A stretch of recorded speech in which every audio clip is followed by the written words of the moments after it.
delayed, we are not able to keep it. Therefore, we apologize for that. To ameliorate the issue, we have created an overflow courtroom, that is court number 325, where there's a screen, and therefore you can inform others who may want to hear that there's an overflow courtroom number 325. The second direction we want to make is that we had selected 3 days for the hearing of this petition. That is today, tomorrow, and the day after tomorrow. But for reasons our ability, we are not able to proceed tomorrow or the day after tomorrow. This is so because one of us here, Justice Murima, is a member of the Judicial Service Commission, and they are carrying out interviews for the Supreme Court. That is an assignment which he cannot avoid.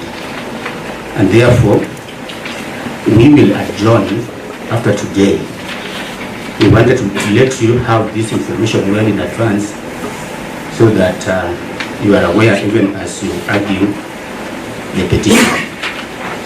For that reason, we have decided, and we hope that you will accept this decision because getting a date is very, very difficult, that the second hearing will take place on 7th of May, and the third hearing will take place on 8th of May,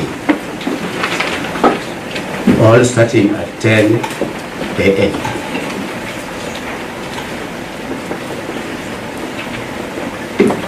The last direction concerns petition number 586 of 2024.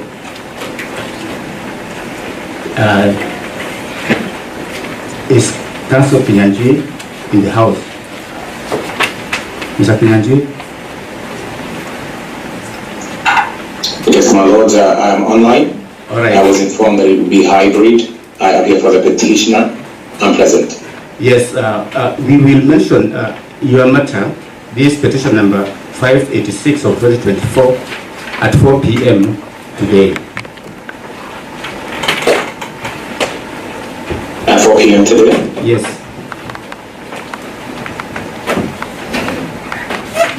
Thank you very much. Thank you. I think we are now ready to go. May I seek a small clarification in respect of today, up to what time in the morning section does the court intend to sit? In other words, when do we break for lunch? When do we come back? If we break for lunch at all, we are in your lordship's hands.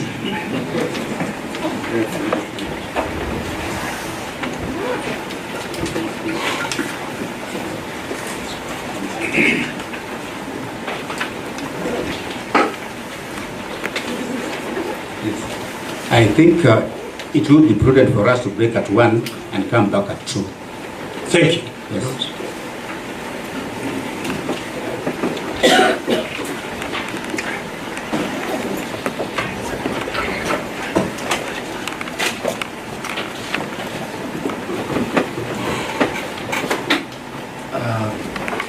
Senior Counsel Paul Gote, we would like to know how many will be addressing us so that we allocate time. For the 8 counsel appearing for the petitioner, the first petitioner, my lords, your ladyship, bearing in mind that the first petitioner is the subject of the impeachment, the main pleader in these proceedings, we have divided the highlighting of the submissions amongst the 8 of us. perhaps my learned friend, senior counsel Elisha Ngoya and myself will take a little longer than the others. But the plea I'm making with what I'm saying is to plead with the court to bear in mind that this is the first opportunity. The petitioner, first petitioner, is having for stating his case. I plead that he be given adequate time. Thank you. So what are you proposing? I am proposing, in other words, my lords, that you kindly allocate me 1 hour give or take, and Elisha Ngoya 2 hours give or take, and the others 30 minutes give or take. That will be adequate for us. In fact, this honorable court had indicated when we last appeared before the court that we would have to date for the petitioner's case. And because there are many petitioners, I was just saying the person most affected is the first.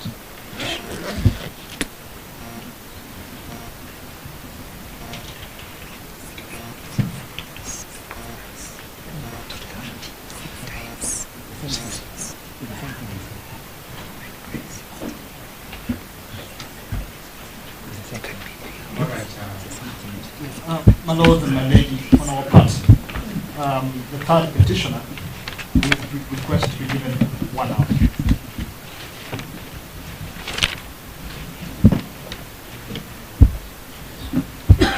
If it may please the court, the money for the petitioner will just take 20 minutes to let us finish.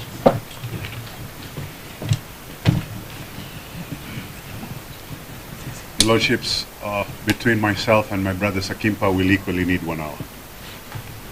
Even as we left this petition, bear in mind that the day has its own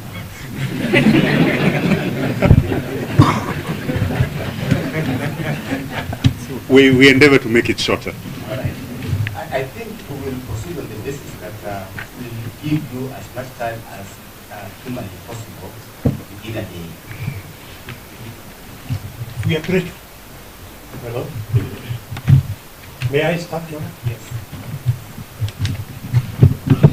My lords, your ladyship, the court will recollect that when we last appeared before this noble court on the 24th of February 2025, I stated to this noble court on record, on behalf of His Excellency Rigathi Gachagua, that he was abandoning his prayer for reinstatement as Deputy President of the Republic of Kenya.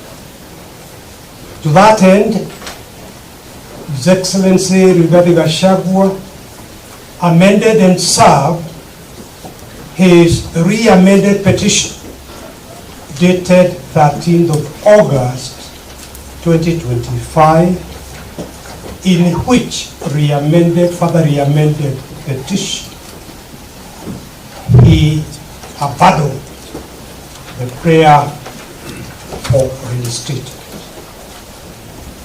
I wish, again, my lords, your leadership, to reiterate that position on record. My lords, the prayers of the first petitioner are set out in prayers A to R in the said further amended petition, which, as I have said, is dated 13th of August 2025. The core of those prayers can be summarized as follows. One, the question, if this court agrees with our submissions, the question of the unconstitutional impeachment.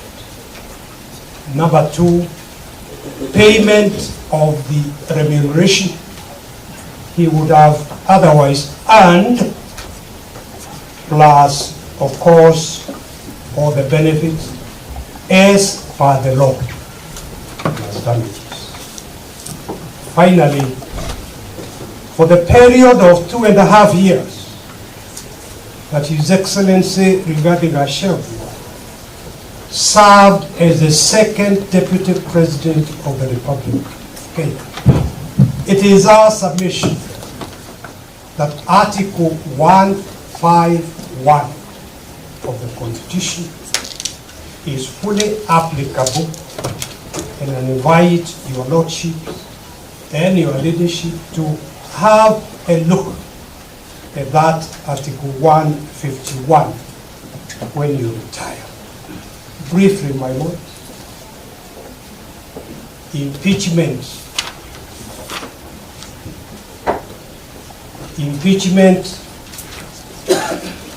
cannot and could not have been retrospective. That is the submission. Lords, your leadership, the petitioner, first petitioner, relies on the following documents. 1, his father amended petition dated 13th of August 2025, the verifying affidavit thereto, and the annexures, which are in 9 volumes, dated 18th of October 2024. Number 2, his bundle of authorities and case digest, dated 7th of October 2025. And number 3, the first petitioner's written submissions, dated 7th October 2025, which submissions are the ones we are highlighting today before this noble court. My lords, paragraph 1 to 19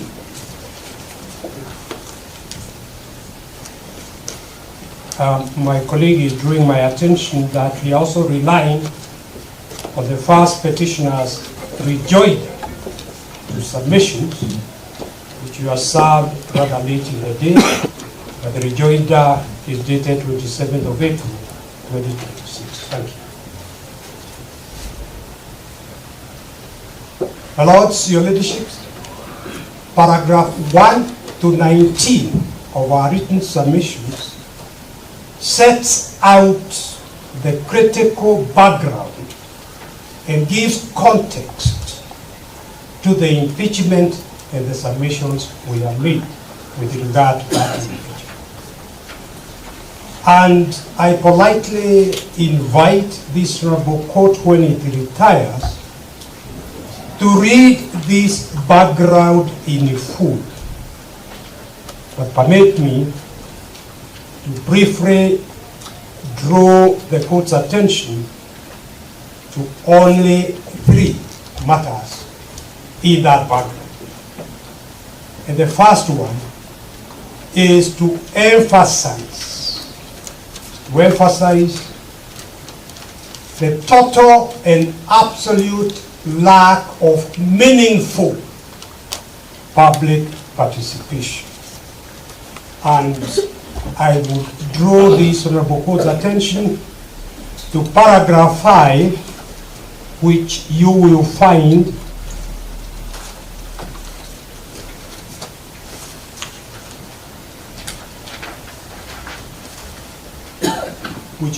at page 7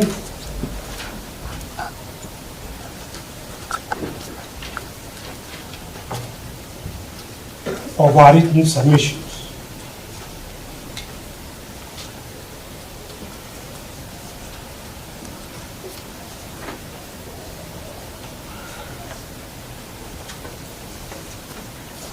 My lord, page 7 of our written submission, paragraph 5, is what I'm briefly referring to. The National Assembly conducted a public participation exercise on the 4th and 5th October 2024. However, the exercise was not adequate or meaningful. The exercise did not provide the public, for example, with the Deputy President's side of the story. The public was only presented with the allegations made by the National Assembly. And our submission is that if there is going to be effective public participation, it was essential for the public to be presented with what the Deputy President was saying. But that was never done. In Nairobi, for example, in the county of Nairobi, the National Assembly public participation for the county of Nairobi, capital city. The public participation at the Bomas of Kenya was presided over by select ODM members of parliament from Nairobi County, who repeatedly asserted that the event was for invited guests only.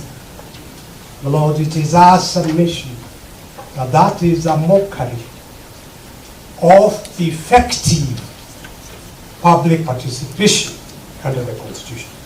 And you'll find what I'm saying in the exhibit, my Lord, in exhibit marked RG 5 in volume 6, page 757 to 758. And also exhibit marked RG 7 in volume 6, page 764 to 765. My Lord, the second issue I would like to highlight is the rush from the word go, that the entire process was conducted by the National Assembly through to the Senate, breakneck speed, lightning speed. And the question that arises is why this speed?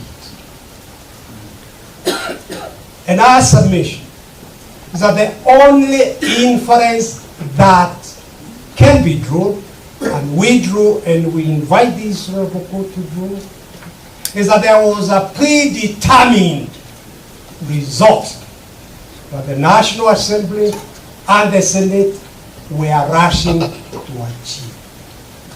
Technical perception that they were doing what the Constitution requires, when in fact nothing of the sort was happening. Lord, if you look at paragraph 8, 9, and 10 and 11, and they appear from page 8 of our written submissions. Paragraph 8, my Lord, you see, the respondent, the third respondent, convened a session of the Senate on 8th October 2024, which then passed a resolution that the plenary would hear and consider, and I pause here to emphasize the word plenary, you know, because both the Constitution and the standing orders of the Senate divide impeachment proceedings into stages: committee and plenary. And if the person to be impeached is to get any fair trial in the impeachment, the Senate cannot legally, constitutionally bypass the committee.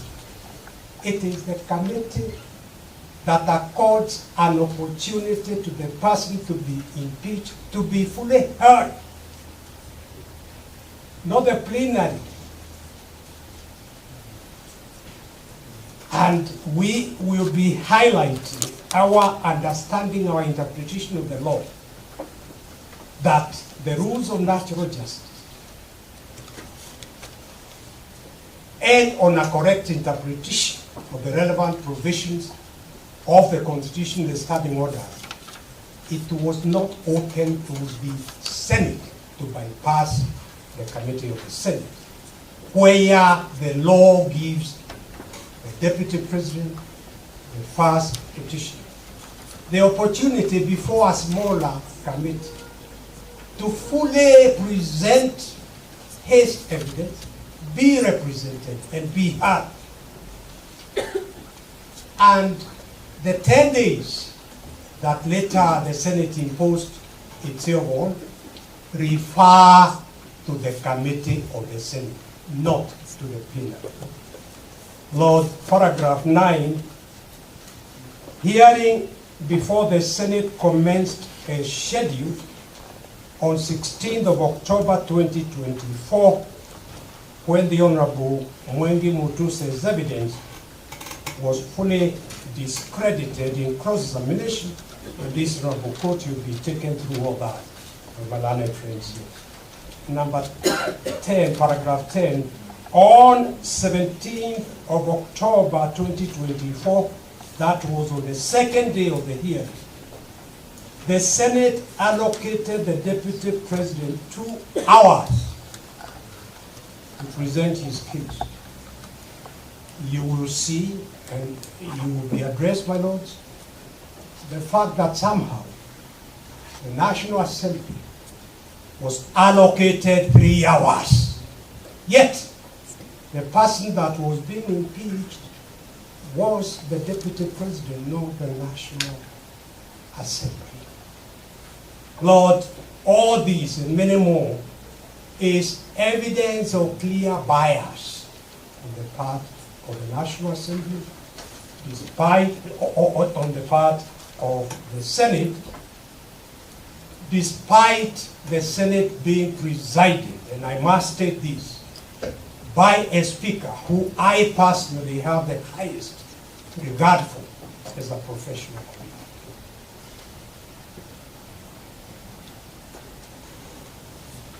But on the second day, and I'm looking at paragraph 10, when the Deputy President was supposed to present his case in the 2 hours that he had been allocated, he fell ill and was rushed to hospital for urgent medical attention. Rejecting the request for adjournment, the Senate voted to impeach the Deputy President on 5 out of the 11 counts. And you'll find all that in RG 11, volume 9, pages 1689 to 1725, response by Rigathi Gachagua. And also RG 12, volume 9, pages 1752 to 1758, communication from the chair. Now, the third matter I wish to very quickly draw the court's attention to in this introduction background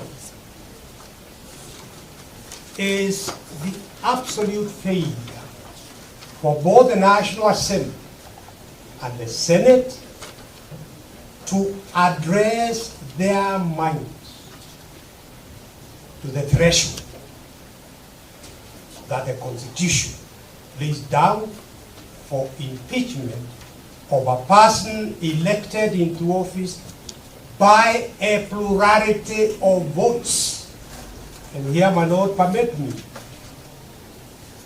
to draw the court's attention to the fundamental distinction between presidential systems of government and parliamentary systems of government. In a parliamentary system of government, members of parliament are entitled and have the right to kick the prime minister out of office simply by passing a no confidence resolution. No one can question the members of parliament why they had lost confidence in the prime minister. There are many examples of parliamentary system. England is a parliamentary system. India is a parliamentary system. And in fact, although in South Africa they call their CEO president, it's actually a parliamentary system because the president of South Africa is elected not by a plurality of votes, but by votes, a majority of votes. So that distinction is important. The people of Kenya decided in August 2010 that they wanted to give unto themselves a pure presidential system. Therefore, it is not the case under our constitution that members of the National Assembly can vote and christen their resolution that they are breaches of the Constitution, and you will be addressing this fully, when in truth what they were doing was simply to say we have the numbers, passing a vote of no confidence, not violation of the Constitution. That is not what is permitted in our Constitution. And my Lord, if you look at paragraph 1 of our written submission, this is important.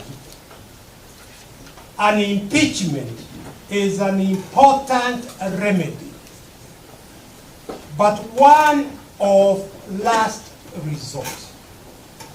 In other words, there must be no other way of dealing with the person being impeached. One of last resort. Let me pause here to emphasize, in the National Cohesion Act, currently headed by my friend Reverend Court, one of the charges leveled against the first deputy, the first petition, was making utterances that, strictly speaking, should have been reported to the National Integration Commission. If impeachment is a last resort, why was the deputy president being rushed to impeachment on matters in respect of which he could have been taken to that National Cohesion Commission and even prosecuted? That was not respecting the important dictate in presidential system that impeachment is the last resort. It is one to be used where there is an injury to the people. Why is that? Because in a presidential system, it is the people themselves, through a plurality of their votes, who elect both the president and the deputy president. The remedy should be limited to only the gravest political wrong. This is because the person to be removed from office came to that office through a popular mandate. The will of the people should therefore not be overturned on flimsy grounds.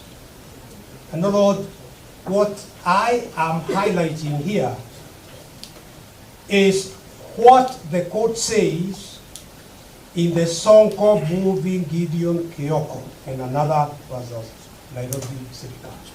So this is the judicial interpretation that is being accorded in respect of presidential system. It must therefore be shown that the wrong committed by the official proposed to be impeached cannot wait to be corrected through the ordinary electoral cycle. There should therefore be a clear nexus between the alleged wrongs with the public trust bestowed on the governor, in this case the deputy president.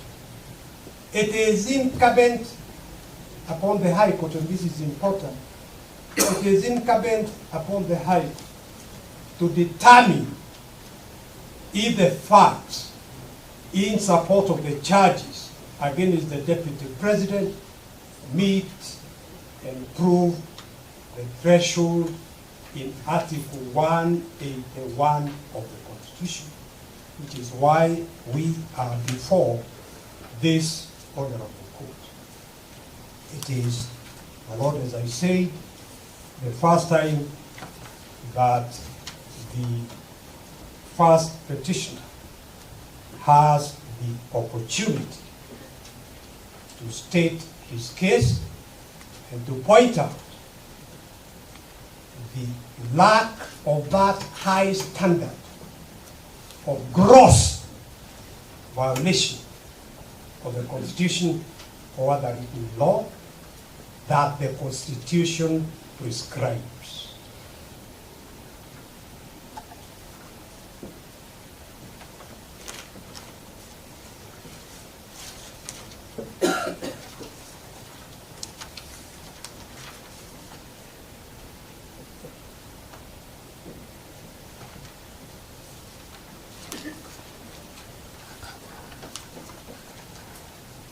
My Lord, let me now, that was a few words about the introduction.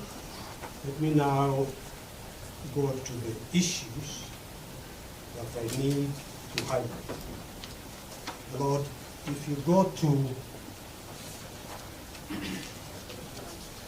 page 11 of our written submissions, you will see 8 issues we have drafted arising from the first petitioner's petition and our written submissions as the issues we suggest that this honorable court should address in determining this issue. My Lord, those 8 issues are the ones we have divided amongst ourselves as council, appearing for the deputy president to be addressed by each one of us.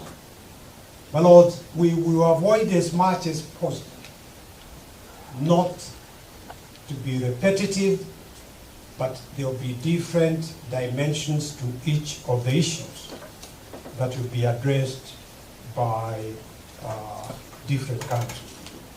My Lord, the issues I want to address in those issues listed in paragraph 17 are 1, or rather A, whether the motion at the National Assembly met the constitutional threshold under Article 145 and whether there was adequate public participation.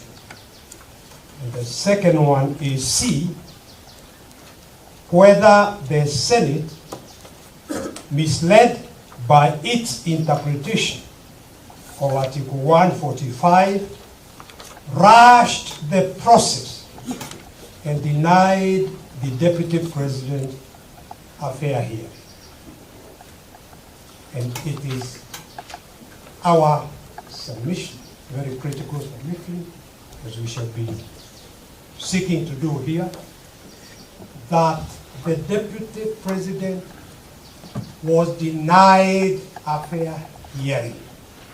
And a fair hearing is cardinal in our administration of justice, from time immemorial, even prior to the 2010 Constitution. And the third one is whether the overnight clearances for the replacement deputy president evidenced a predetermined process compounded by the violations, whether that was unconstitutional. My Lord, your leadership, the motion by the National Assembly was defective and failed to meet the constitutional threshold. First, the allegations and evidence in the impeachment motion at the National Assembly simply did not meet the constitutional threshold of Article 145(1). And you will find that in Exhibit RG1, Volume 1, page 2 to 41, the notice of motion. My Lord, in Martin, Nyaga, Wambora, and 3 others, the Court of Appeal held that the facts that prove gross violation must be proved before the relevant constitutional order. My Lord, your leadership, my learned friend Dave Wanjiru here, and myself had the privilege of arguing the Wabora case. It is a high standard in presidential systems. Not each, and you'll find that in the Wambora case, our Battle of Authorities, paragraph 45, pages 45 to 46. Not each violation of the Constitution amounts to gross violation. No, the drafters of the Constitution could have said violation of the Constitution or other written law. They didn't. The word gross must carry the true intention of the drafters of our Constitution. This is the Court of Appeal in the Wabora case saying not every violation amounts to a gross violation. The charge must expressly state that the alleged violation is gross and give particulars of the alleged gross violation. Whatever is alleged against the governor, in this case deputy governor, may I say, not just the deputy governor, the law that this court will be laid down or reiterated will apply to the impeachment of the president himself. It's a very weighty issue that this court is asked to confront. Whatever is alleged must be serious, substantial, and weighty. There must be a nexus between the person to be impeached and the alleged gross violation of the Constitution or any other written law. The charges framed against the governor or deputy president of the country and the particulars thereof must disclose a gross violation of the Constitution or any other written law. D, the charges as framed must state with a degree of precision the article or articles, even sub-articles of the Constitution or the provisions of any other written law that have been allegedly been grossly violated. Here, my lords, in the case before this honorable court, the allegations were vague, lacking in detail, and wholly unfounded. Besides, the National Assembly erred in failing to apply the threshold and standard of proof applicable to impeachment proceedings. thus violating Article 145. For example,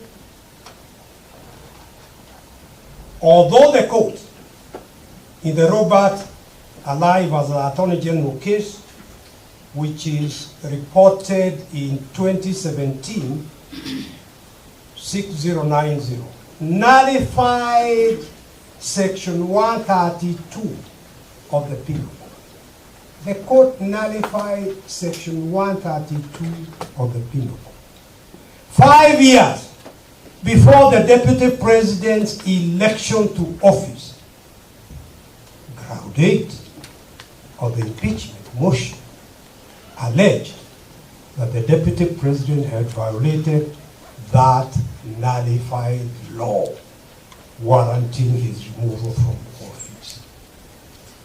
By impeaching the Deputy President on the basis of a section that had been nullified by this court, what he didn't know was the National Assembly sending to the public who had elected the Deputy President with over 71 million votes. This is demonstrative of the casualness of the National Assembly in performing a very important duty imposed by the Constitution of impeachment. My Lord, you find that authority, paragraph 62, allied case, pages 62 to 63. And although Article 145(1)(b) only applies where there are serious reasons for believing that the Deputy President has committed a crime, in Ground 8, the National Assembly resolved to impeach the Deputy President for, among others, violations of a nullified law. The National Assembly then informed the Speaker of the Senate of that resolution, finding that the charge of violating a repealed law had been substantiated. My Lords, Your Leadership, the Senate voted on that impeachment charge on the basis of a repealed section. You find that in Exhibit RG3, Volume 6, pages 745 to 747. And my Lord, although Article 10 on accountability and the allied case opened all holders of public offices to searching public scrutiny, in Ground 9, the National Assembly approved the charge that the Deputy President had grossly misconducted himself by publicly criticizing a public security agent. My Lord, what offense was the National Assembly stating here? What article of the Constitution was the National Assembly stating had been violated by the first petitioner criticizing the NIS director? My Lord, you will see from Article 239, and in fact the NIS Act, that the NIS, under the Constitution, 239, sub-article 5, is supposed to be under civilian oversight authority. And the Act itself clearly recognizes that, which is why you will find in the NIS Act, it is Cap 206 of the laws of Kenya. You will find in Part 3, Civilian Authorities, the heading, Effective Civilian Authority, They then say that the cabinet secretary will be the civilian authority oversight. The cabinet secretary is part of the executive. That is not civilian oversight. Simply put, this National Intelligence Act has never complied with the provisions of the Constitution. Had they operationalized that and set up a civilian oversight authority, it is that civilian oversight authority that will take up these issues. But criticism, despite the freedom of thought and expression in our Constitution, the first petitioner was still convicted for criticizing the NIS director. So, my Lord, Your Leadership, what you are submitting here is that there was absolutely no attempt by the National Assembly, by the Senate, to address their minds to the high standard of gross violation of the Constitution.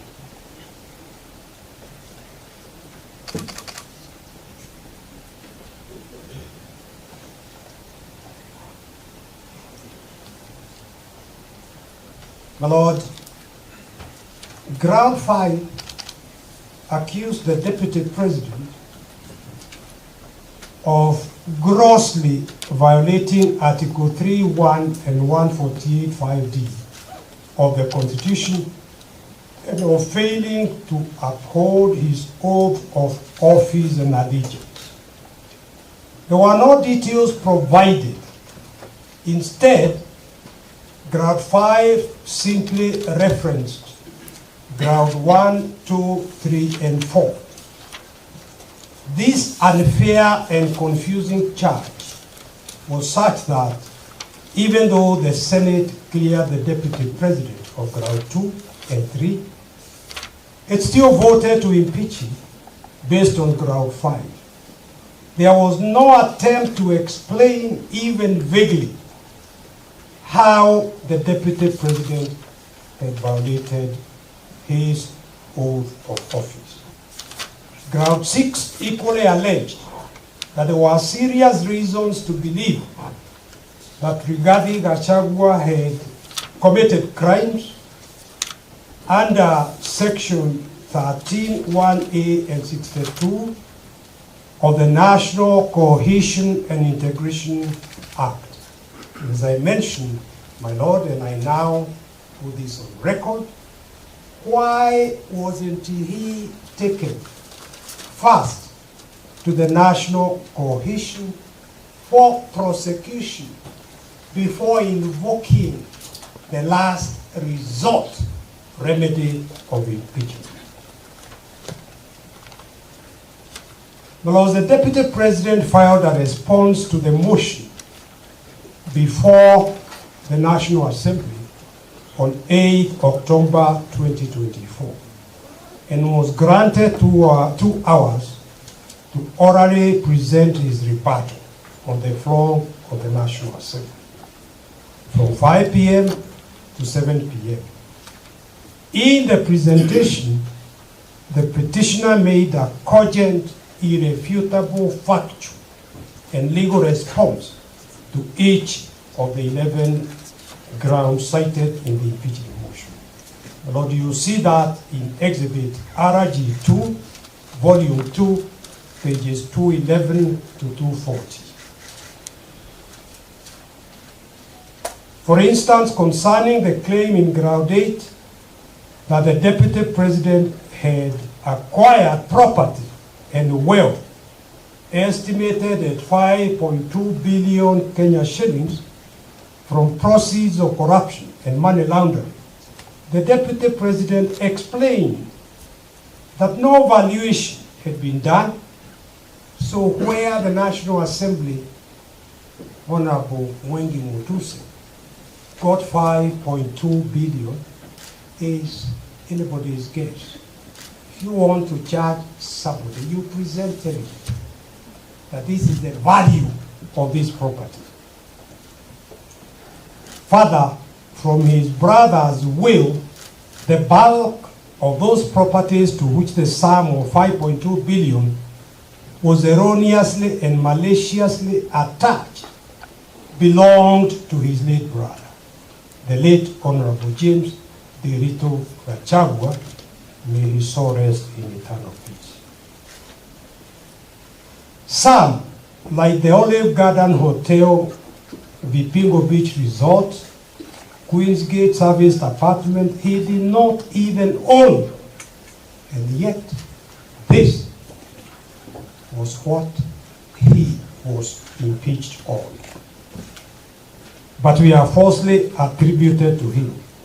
He produced ownership document showing otherwise, and you will find that, my lord, in RG2, volume 2, pages 211 to 214.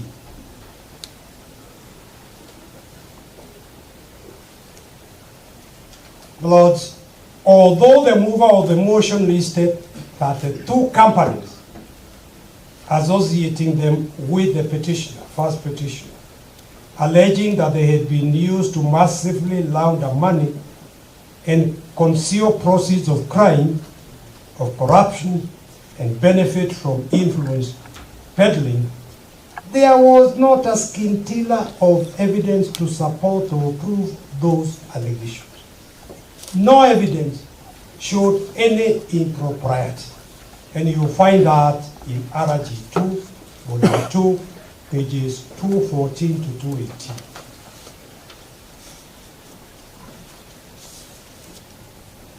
The Speaker of the National Assembly, again, a good professional colleague who I respect, did not direct the members to the threshold test, the appropriate standard. Hence, the resolution was passed in proceedings conducted as a vote of no confidence, rather than a critical step in impeachment proceedings to alter the sovereign will of the people. And you'll find that as message of the Senate, number 025 of 2024, approval of special motion, RG3, volume 6, 745 to 745. Equally, the National Assembly's decision of 8 October 2024 was invalid on the grounds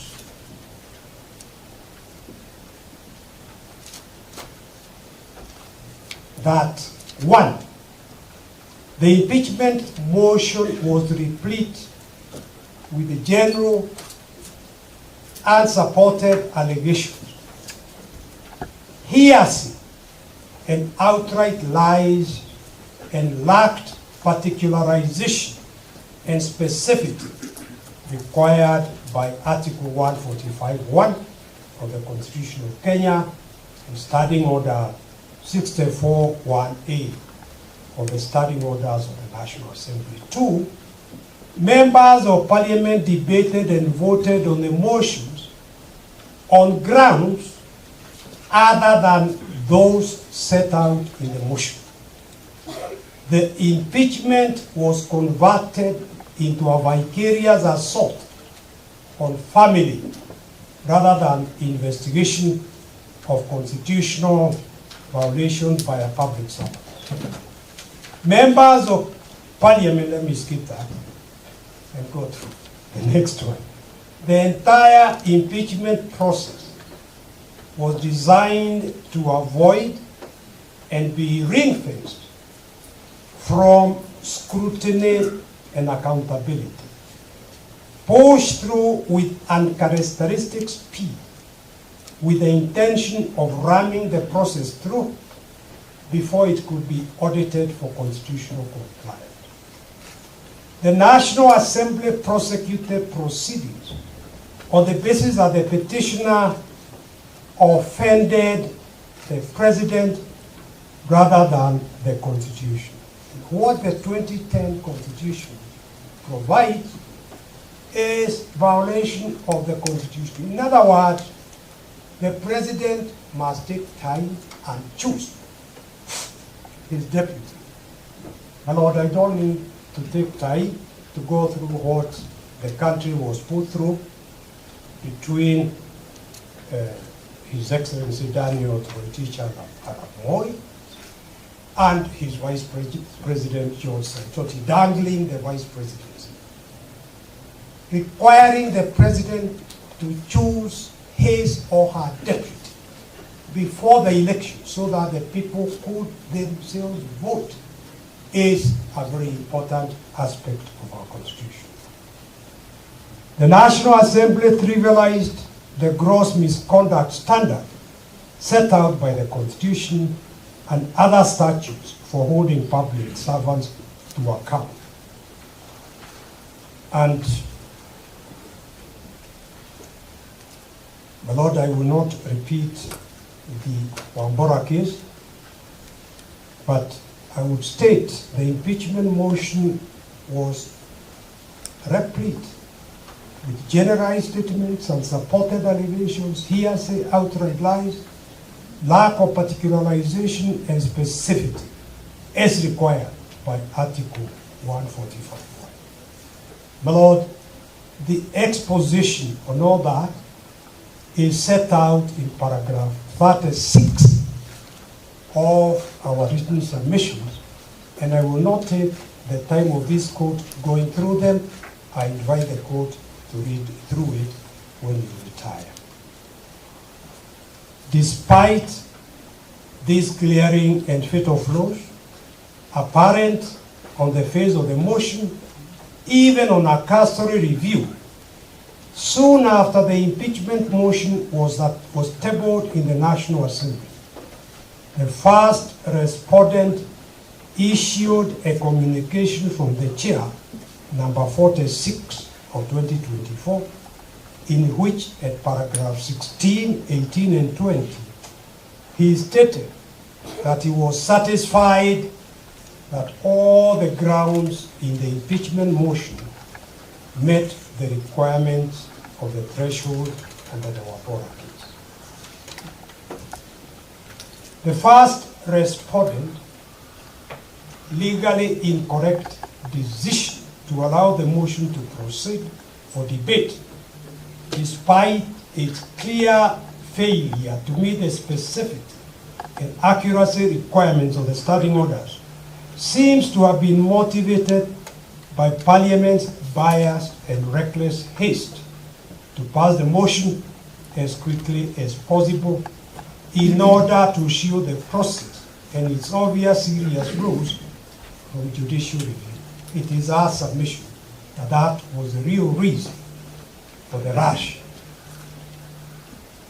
My Lords, Article 50, Sub-Article 2B of the Constitution states that every accused person has the right to a fair trial, which includes the right to be informed of the charge with sufficient detail to answer, to be informed in advance of the evidence the prosecution intends to rely on, and to have reasonable access to that evidence. The motion thus violated Article 50, Sub-Article 2B, and Article 50, Sub-Article 2J of the Constitution by setting out vague allegations, criminal conduct, including the Deputy President had violated repute sections of the penal code, the leadership and integrity without ever charging it. Overall, the impeachment motion of the first respondent's communication from the chair was thus incapable of invoking the National Assembly's mandate under Article 150 as read with Article 145. My Lord, you will see all that in RG 1, volume 1, pages 2 to 41, and RG 8, volume 7, page 969 to 976. So, my Lord, that is all I wish to say about A. Let me very quickly move to C.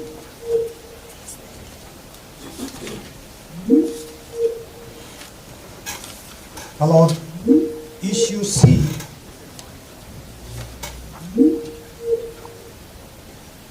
is there a problem with the gadget?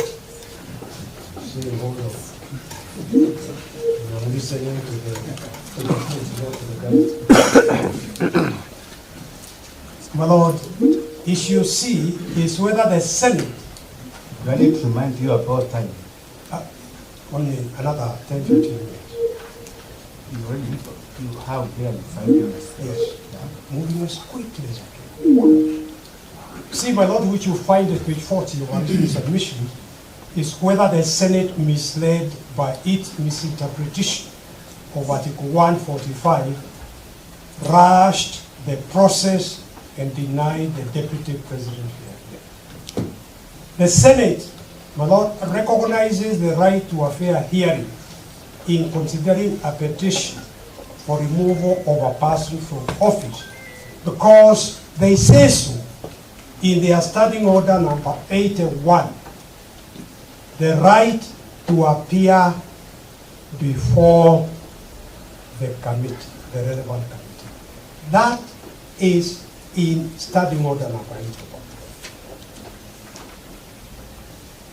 Whenever the Constitution or any other written law require the Senate to consider a petition or a proposal for the removal of a person from office, the person shall, and the word used in standing order number 81 is that the person shall be entitled to appear before the relevant committee of the Senate. The petitioner here was denied that opportunity to appear before the committee. And the importance of the committee, my Lord, is that the committee has got less members. The law gives the subcommittee 10 days to investigate. And therefore, the Deputy President would have been able to appear before that subcommittee with his evidence, with his lawyers, and would have been able to argue his case. By bypassing the setting up of that committee and assuming that the 10 days related to the plenary, which they did not, the Deputy President was denied a fair trial.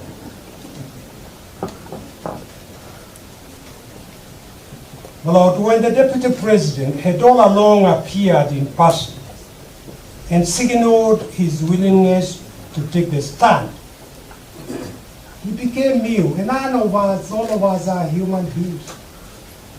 My Lord, illness does not come knocking. One is just taken ill.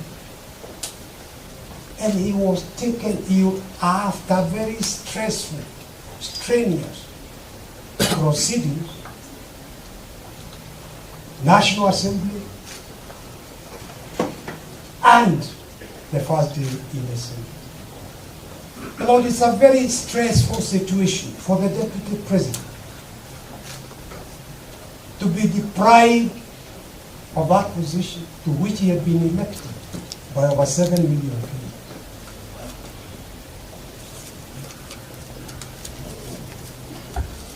Lord, when counsel for the Deputy President stated that he had been taken ill, the Speaker ruled of the Senate, I said we were going to execute with military precision owing to the fact that we need to conclude business today. And he said I had indicated that I could not get hold of the client or the doctor's advice because he had been admitted to ICU.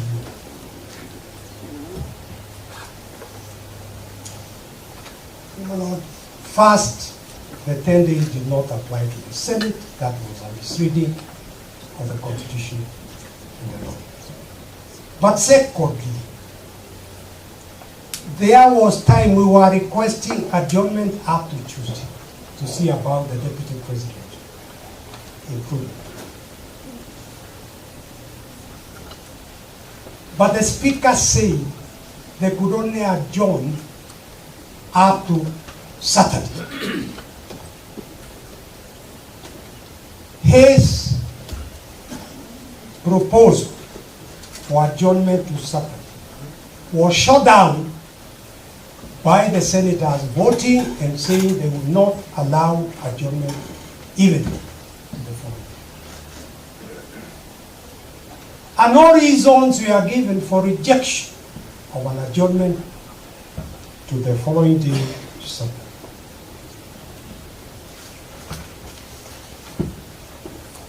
Lord, this was a serious violation of the rules of natural justice. Lord, adjournment by the Senate is discretionary, but like all discretionary power, the discretion is to be exercised objectively, judiciously, and upon reason, not arbitrarily, capriciously, or on whims. Here, falling ill on the second day of a grueling 2-day hearing, the Deputy President sought a 3-working-day adjournment to Tuesday, 22nd October, to enable him to recover and appear for cross-examination. The Senate defeated that proposal to adjourn until Saturday to see if the Deputy President had recovered. Egged on by the National Assembly, the Senate insisted on proceeding in the Deputy President's absence. My Lord, you will see at paragraph 83 of our written submission the case of the then Major General Peter Kariuki versus Attorney General. It is number 3. It is paragraph 3, page 250 in our bundle,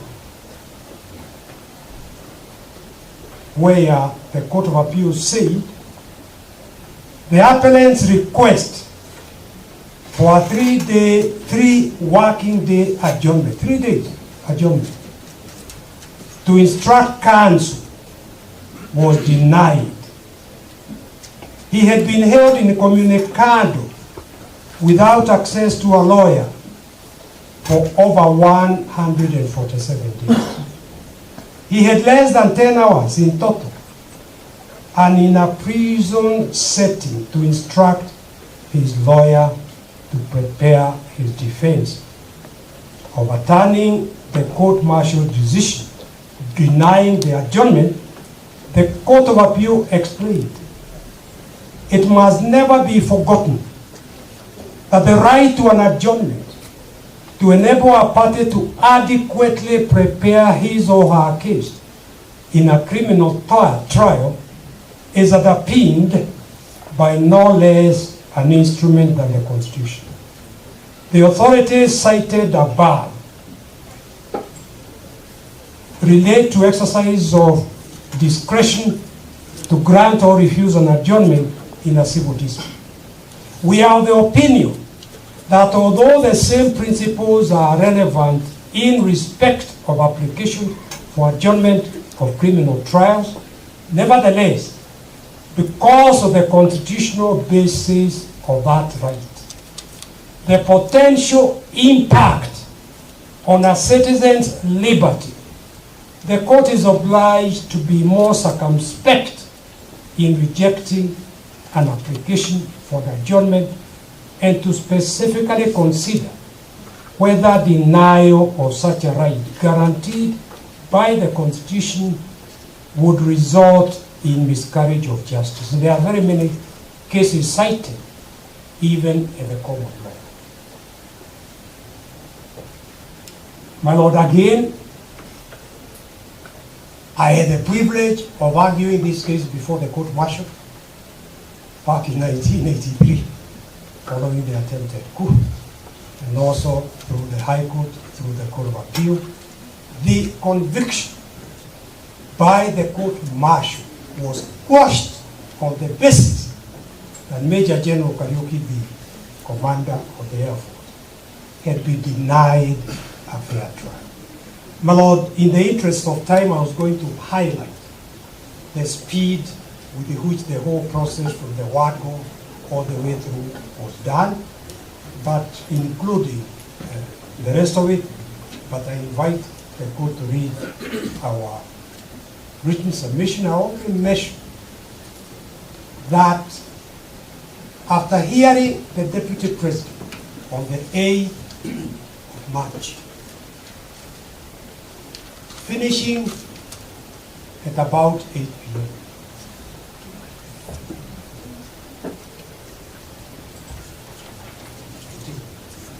Anyway, on the date that the National Assembly considered this motion, they voted to impeach close to 9 p.m. The normal working hours are daylight hours. How is it that the National Assembly could not even wait for the following day to transmit their resolution to the Senate? You know, it was transmitted at night.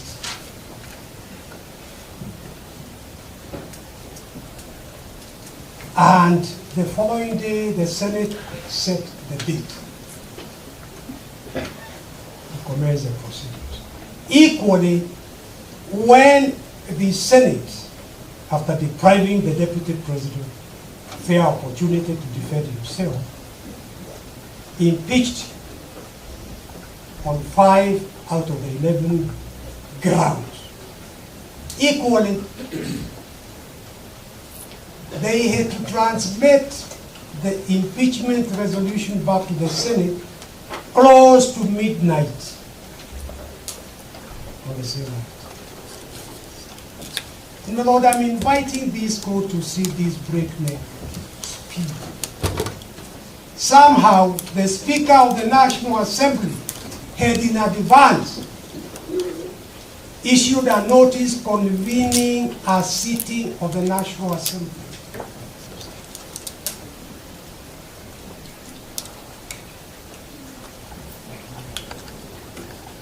On a Friday, which is not a normal sitting day.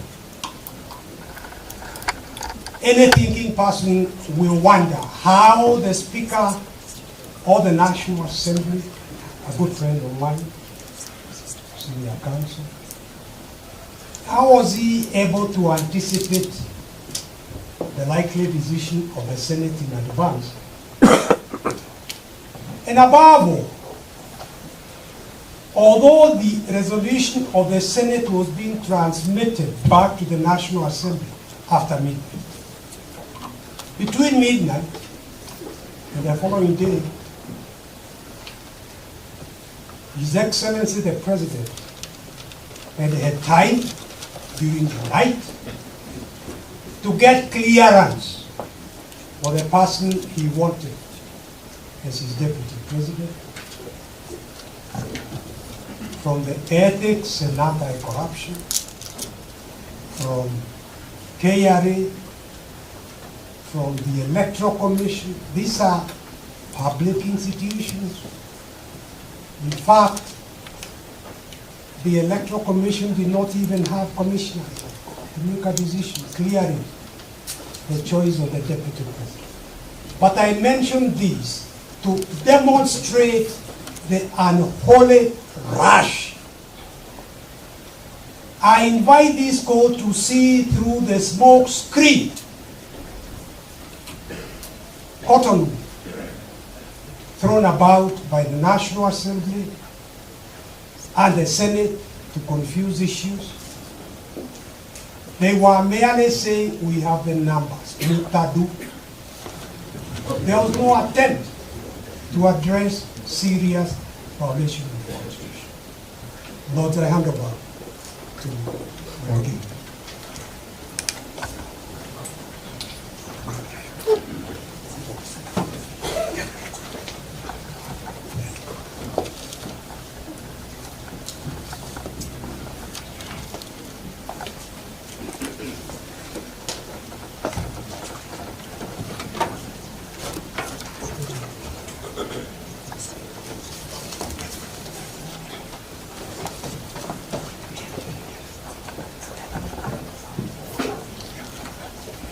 Thank you, my lords and my lady.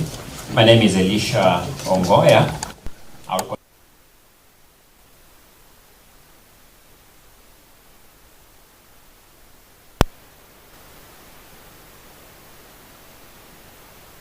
Number one, I have reflected on a number of unjust trials in human history. The trial of Sir Thomas More, the trial of Socrates, and even the trial of Jesus Christ.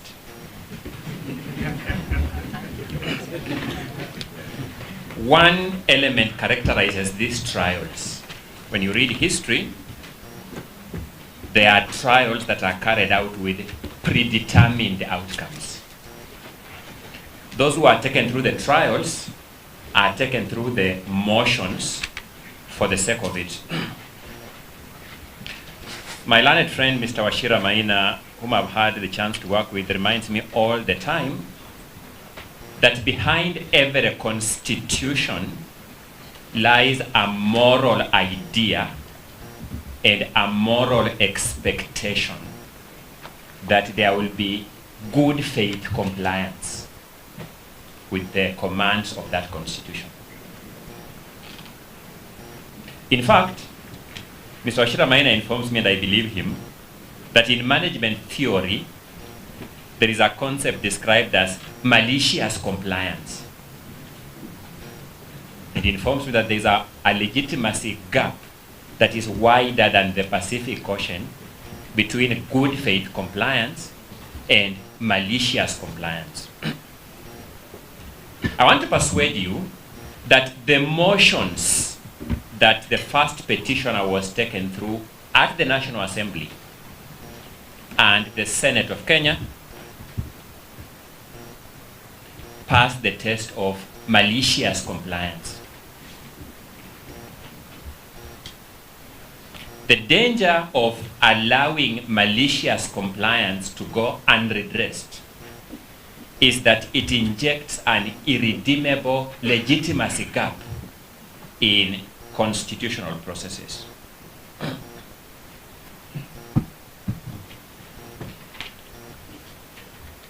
The second inspiration that I wish my lords to bear in mind as you determine this matter was set out by the Court of Appeal of Kenya in the case of Martin Nyaga Wambora and 3 others versus the Speaker of the Senate and 6 others.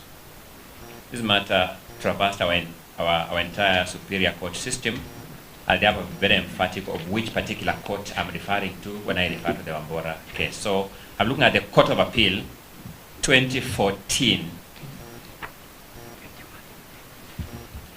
In that matter, the Court of Appeal began by setting out what would inspire it as it writes that judgment. So you look at paragraphs 2 and paragraph 3 of the 2014 Wambora case at the Court of Appeal. The Court of Appeal observes, and I quote, "No parliament, no official, and no institution is immune from judicial scrutiny." I say this because to such other debt as you shall defer us to, some people will take this stand and tell you that there are political issues here that are immune from your scrutiny. The second inspiration that the Court of Appeal set out in the Wambora case was that it is the Constitution, not Parliament, not the executive, not the judiciary, which is supreme. It is the Constitution.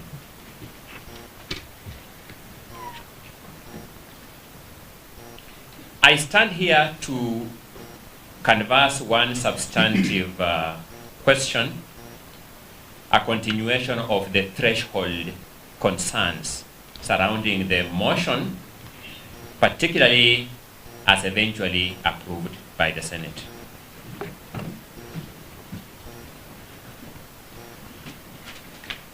Your brother, Mr. Justice Bahati Mwamuye, has observed in the now famous Kawira Mwangaza case that watering down impeachment, lowering its bar too low, or allowing it to become a facade that masks hidden political interests runs the risk of Kenyans losing confidence in the process. That's the big risk that our constitutional order is subjected to if we allow what happened in this country, culminating into the resolution of the 17th of October 2024, to stand. It's a threat to confidence in our constitutional democracy itself. Allow me just to reiterate one question that has bothered me, and my learned senior colleague, Senior Counsel Paul Mwita, has touched on it. On 17th of October 2024, when you go through the Hansards of the Senate that I will draw your attention to in a short while, the Speaker of the Senate delivered a communication from the chair, an actual ruling, which informed the members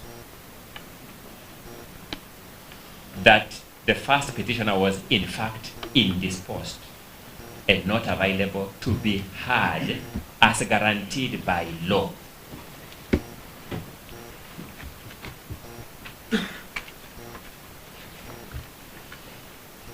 My lords will agree with me, it requires extremely compelling reasons to insist on proceeding with a case where the subject of that trial is indisposed. It must be exceptionally compelling reasons, not just reasons. When you deliver this judgment, because this matter, I've had the misfortune of sitting on the front benches of this case from the time this matter of the National Assembly to the present. This question has disturbed me as a role player in the justice, law and order sector. That the Senate of Kenya, even after the Speaker erroneously, and I use the word erroneously, advisedly, because my learned colleague, Mr. Dudley, will take you through the timelines for impeachment in Article 145, as read that one. But even after the Speaker erroneously said, we have a timeline of Saturday. They had no such timeline, but the Speaker said so. The senators voted to deny the Deputy President the benefit of those 2 or 3 more days without giving any reason. I would want to read in your judgments, my lord and my lady, through what logic this court will allow that decision to stand, if no other decision, that particular one. That for no reason, we are not saying the heavens will come down falling. We are not saying the country will be subject to any external attack. We are not saying there is any constitutional imperative that compels us to do it tonight. No reason. They simply said, we will not give him the benefit of those 2 days that the Speaker has said we still have. Let's go on record. The Speaker too was wrong. But there may have been some veneer of good faith. If they had said it's okay, because we have 2 days, let us give him the 2 days for whatever it is worth. They said, even that, we are not going to give it to him.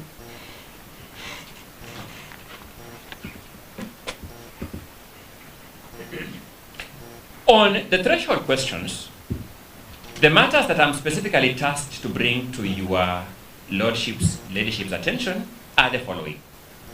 Number one, Article 150, Clause 1 of the Constitution sets out the constitutional textual threshold for removal of a deputy president from office by impeachment. And it says is on the grounds of gross violation of a provision of the Constitution or any other laws.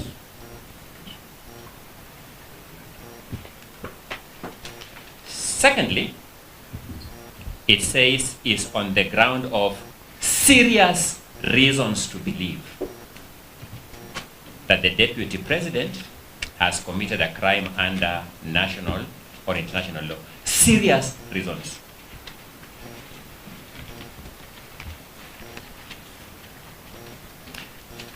I'll be making out a simple case that the National Assembly really disappointed the country. To approve a motion that there are serious reasons to believe that the deputy president has violated a provision of the law, Section 132 of the Penal Code, which has been declared unconstitutional, null and void, is a locus classicus of lack of seriousness in the reasons. And thirdly, the standard of gross misconduct. Let's face it, my lords, my lady. The drafters of this constitution would as well characterize these wrongs as violation of the constitution, because that's also a wrong, or reason to believe that the DP has committed a crime, or misconduct. Those are wrongs. But they were particular to add these descriptive words, gross, to the violation, gross to the misconduct, and serious to the reasons. The conclusion I draw from this is that they set a very high threshold for removal of a deputy president from office.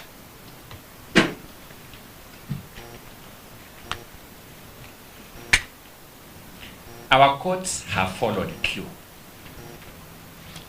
I will start with the Supreme Court, sample 2 decisions there, go to the Court of Appeal, sample 1 decision there, then go to the High Court and sample 1 decision there. From the Supreme Court, the decision of Sonko versus the County Assembly of Nairobi City and 11 others. Yes, we do. Yes, we do. Correct.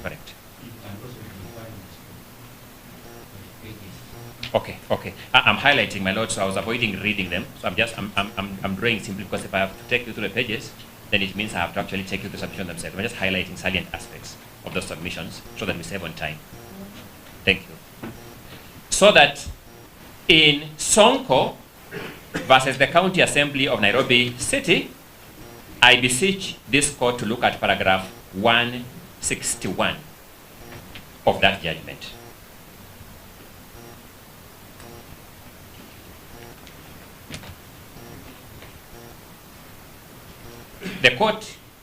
The Supreme Court observed that the grounds for impeachment and removal from the office must be substantiated. The grounds for impeachment and removal from office must be substantiated.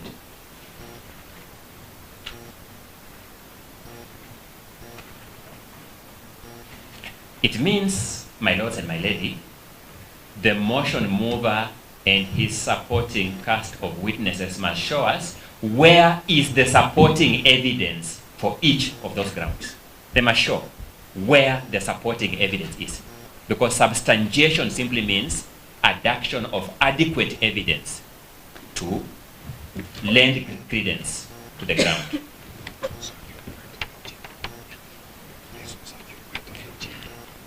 The Supreme Court then sets the standard as what has now been called the intermediate standard.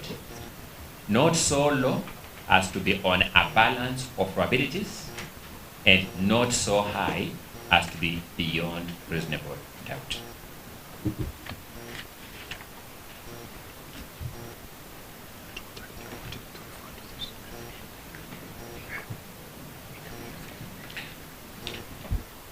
You will find these descriptive words of grounds for removal from office in removal of other office bearers from office under our Constitution, like judges of superior courts.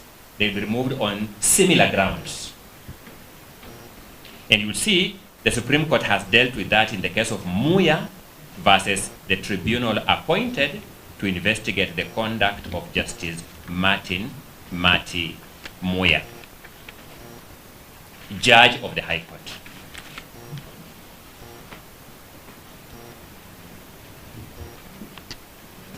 In that matter, the Supreme Court now attempts to give us the meaning of the word gross.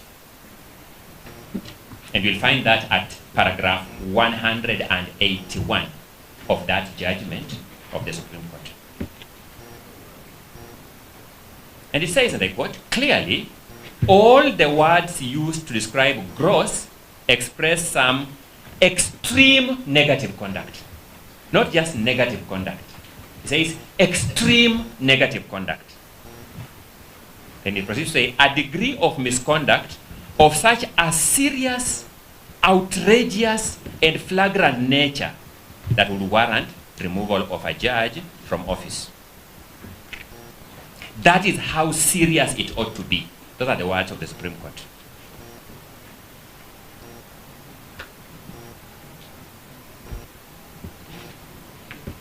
So, the Court of Appeal, I have already observed, set that standard in the Martin Nyaga Wambora and 3 others. I'll just refer you to paragraphs 42 through 45 of that judgment. But there is something else that I want us to draw from the Martin Nyaga Wambora case. How to frame charges for an impeachment motion. Because the Court of Appeal also dealt with that question. And when you look at paragraph 44 of the Martin Nyaga Wambora decision, the 2014 Court of Appeal decision, that's what I have in mind. If you look at paragraph 44, you will see that the Court of Appeal draws similarities in drawing charges for an impeachment motion to drawing criminal trial charges for court.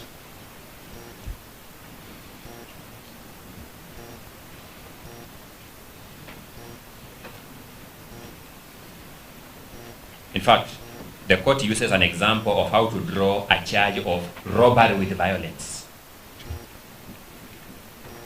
in trying to explain how specific a charge for impeachment should be.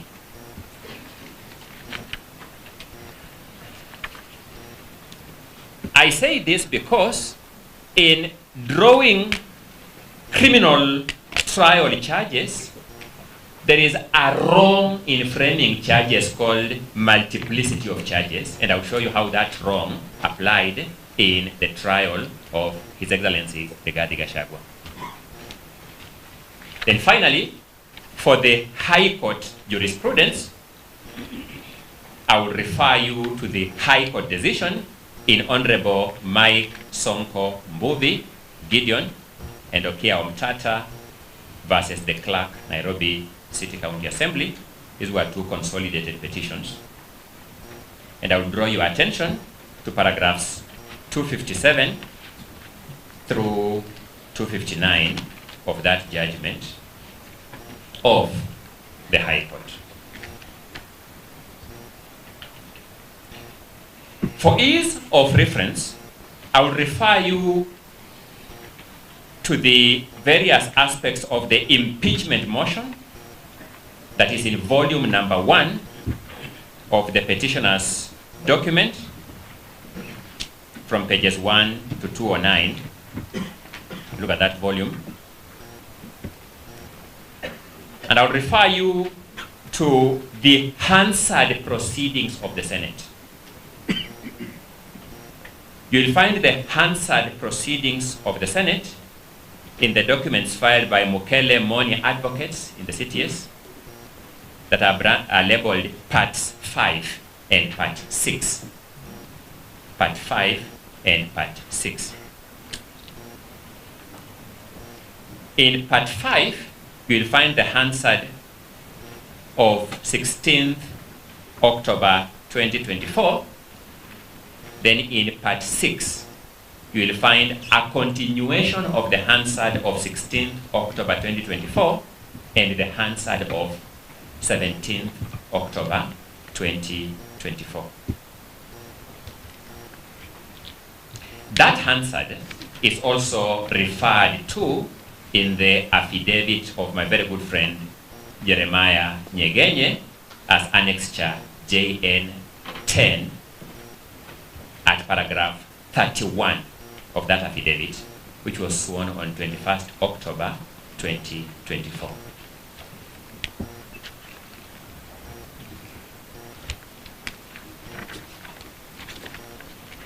So, returning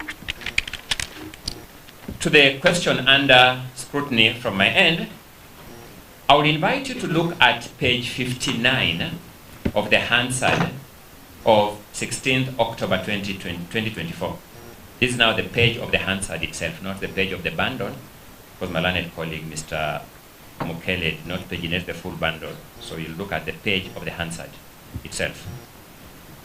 Something very interesting happened. I want to paint the picture so that I abridge on time. Before the trial of His Excellency Rigathi Gachagua, the Senate issued a trial schedule, a schedule of the proceedings. The National Assembly had given the Senate a list of 5 witnesses. His Excellency, the Deputy President, had submitted his affidavit alone as his own witness. So the DP side had 1 witness, being the DP only. The National Assembly presented 5 witnesses. When the schedule came, the schedule gave the DP's team 2 hours to cross-examine the 5 witnesses of the National Assembly and 3 hours to lead the evidence in chief of the Deputy President. The Deputy President's team took the view that it did not need 3 hours to take their witness in exam in chief. This is their own case. They suggested to the Speaker that we need these 3 hours for our exam in chief and perhaps the 3 hours for our cross-examination of the National Assembly witnesses and perhaps the 2 hours for our exam in chief. So we are not taking any more time of the Senate. We are just reordering our own time, the one you have given us. At page 59 of the Hansard of 16th October 2024, the Speaker dismissed that literally by way of the hand. I mentioned three significant trials that have shown me that when these kind of things happen, it means there is malicious compliance. We are simply going through the motions. No one is asking for the Senate any more time. We're just saying of the time you have allocated us, we have a lot more duty in cross-examination. Give us more time towards that. We have lesser duty in exam in chief. From our own time, give us less time on that. It is judicially noticeable that the Speaker of the Senate is a lawyer of many years standing. It cannot be that he didn't understand the injustice inherent in the disproportionality in that time allocation. It cannot be, he didn't understand. He understood it by virtue of the trust bestowed upon him as a trained lawyer. He breached that trust.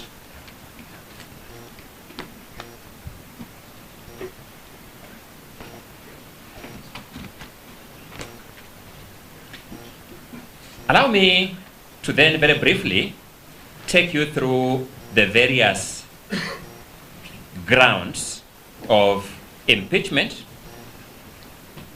as set out in the motion and the evidence, what the evidence revealed in respect of each of those grounds.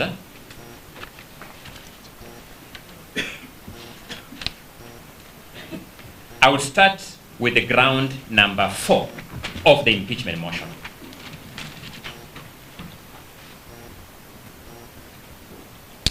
The particulars of that ground will be found at paragraph 34 of the motion itself.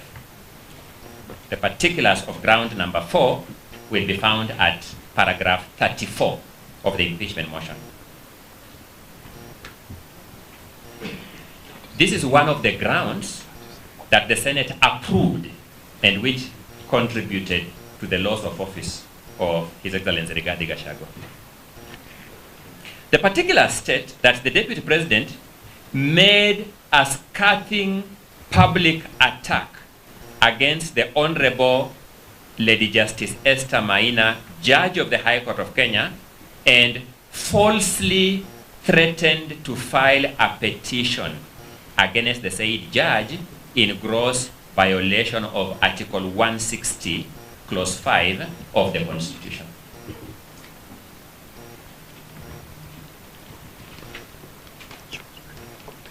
It is a requirement in impeachment proceedings that the impeaching house cannot introduce any new grounds at the Senate stage. They are held to account on the grounds as approved by the National Assembly. The ground was that the Deputy President made a scathing public attack against the Honorable Lady Justice Esther Maina, Judge of the High Court, and falsely threatened to file a petition against the said judge in gross violation of Article 160, Clause 5 of the Constitution. So a number of things are important, my lords, my lady. One, what does Article 160, Clause 5 of the Constitution provide? It provides that a member of the judiciary is not liable in an action or suit in respect of anything done or omitted to be done in good faith in the lawful performance of a judicial function. It's not liable in suit. You can't take them to court. If you look at ground number 4 and particulars at paragraph 34, it is alleging that the threat to take a judge to the Judicial Service Commission is a violation of Article 160, Clause 5.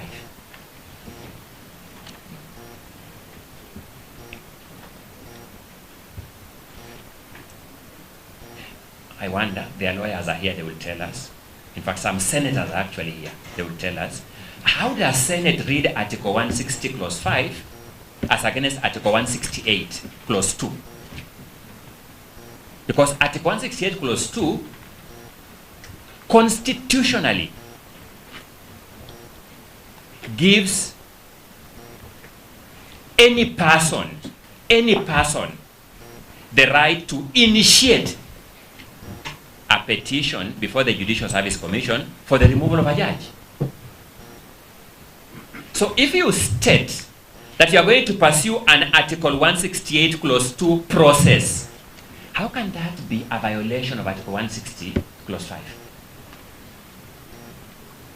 I was taught many years ago, I hope it's still learning today, the Constitution is not self-annihilating. We cannot read Article 160, Clause 5 to destroy Article 168, Clause 2. So that the National Assembly brought a case to the Senate that a claim by the Deputy President that he is going to file a petition against Justice Esther Maina is a violation of Article 160, Clause 5. The Senate approved that ground for removal of the Deputy President.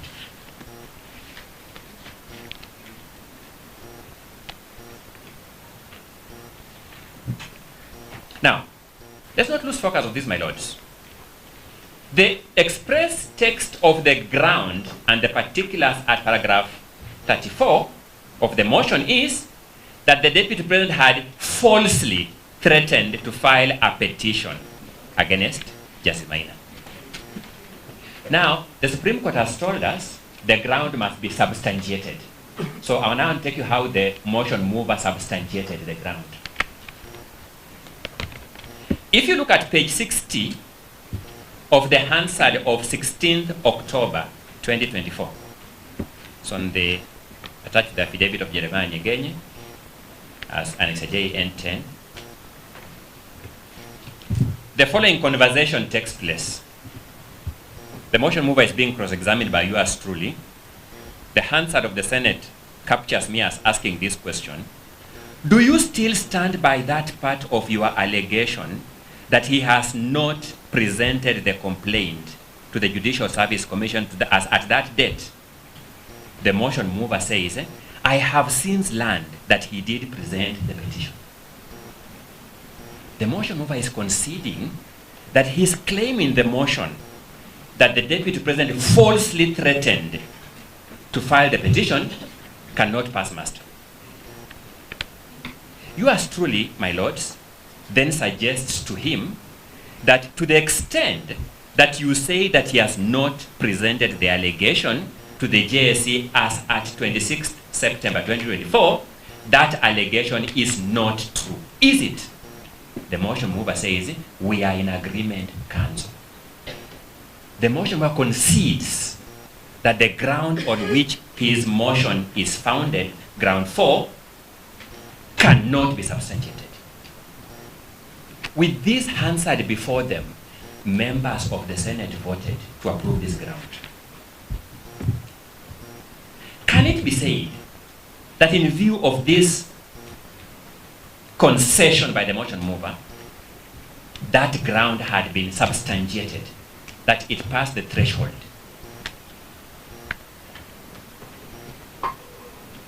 The third aspect I want my lords to reflect on when you retire, you can answer this question either way. Some of us enjoy reading these judgments either way.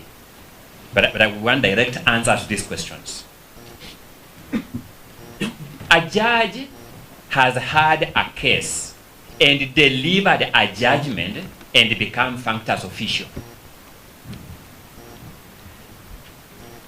Can a verbal criticism of the manner in which that judge conducted herself in that case constitute a violation of the decisional independence of the judge? That's what the ground said.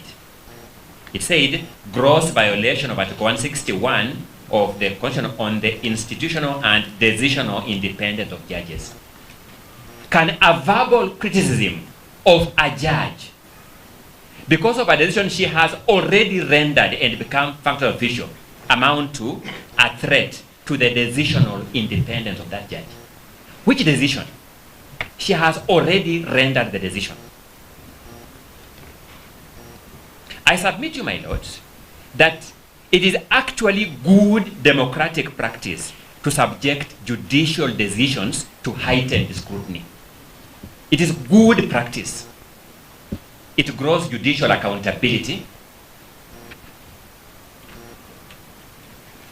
And therefore, what the Senate did by approving this ground was a clawback on an important democratic practice of enhancing judicial accountability.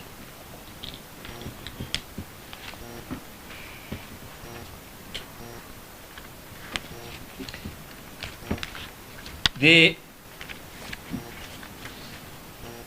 two grounds that I want to build simultaneously are grounds 5 and 6, because they suffer the same fate of inadequacy. Grounds 5 and 6. Ground 5, and both of them were approved. So I've already dealt with one that was approved. I'm dealing with two others. Then I'll deal with two others to finish the 5 that were approved. Ground 5 accused the Deputy President of gross violation of Articles 3.1 and 148.5a of the Constitution and fidelity to the oath of office and allegiance.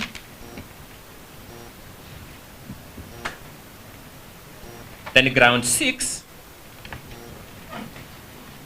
provided that the deputy president, that there were serious reasons to believe that the deputy president had committed a crime under sections 13(1)(a) and 62 of the National Cohesion and Integration Act. Those were the two grounds. So, a ground must be supported by particulars. That's what the Supreme Court has said. Then the particulars must be substantiated. Now, when you look at the motion, ground 5 had no particulars of its own. Ground 6 had no particulars of its own. Instead, what the drafter of this motion, in his drafting wisdom, did was to say the grounds in support of ground 5, the particulars in support of ground 5 are the particulars in grounds 1, 2, 3, and 4. That's what he said. Similarly, in respect of ground 6, the drafter didn't supply particulars. Instead, he said the particulars in support of ground 6 are the grounds set out in the particulars set out in grounds 1, 2, 3, and 4. My lords, as experienced jurists, you know better than I do that particulars are the specific acts or omissions constituting the wrongdoing. The specific acts or omissions constituting the wrongdoing. The National Assembly went to the Senate and said, we are charging the Deputy President in ground 5 and ground 6 because of the acts and omissions we have referred to in grounds 1, 2, 3, and 4. Is that a permissible way of framing a charge of impeachment? I began by setting out that it has been established that the grounds, the charges in impeachment are framed in the same manner as charges in a criminal case.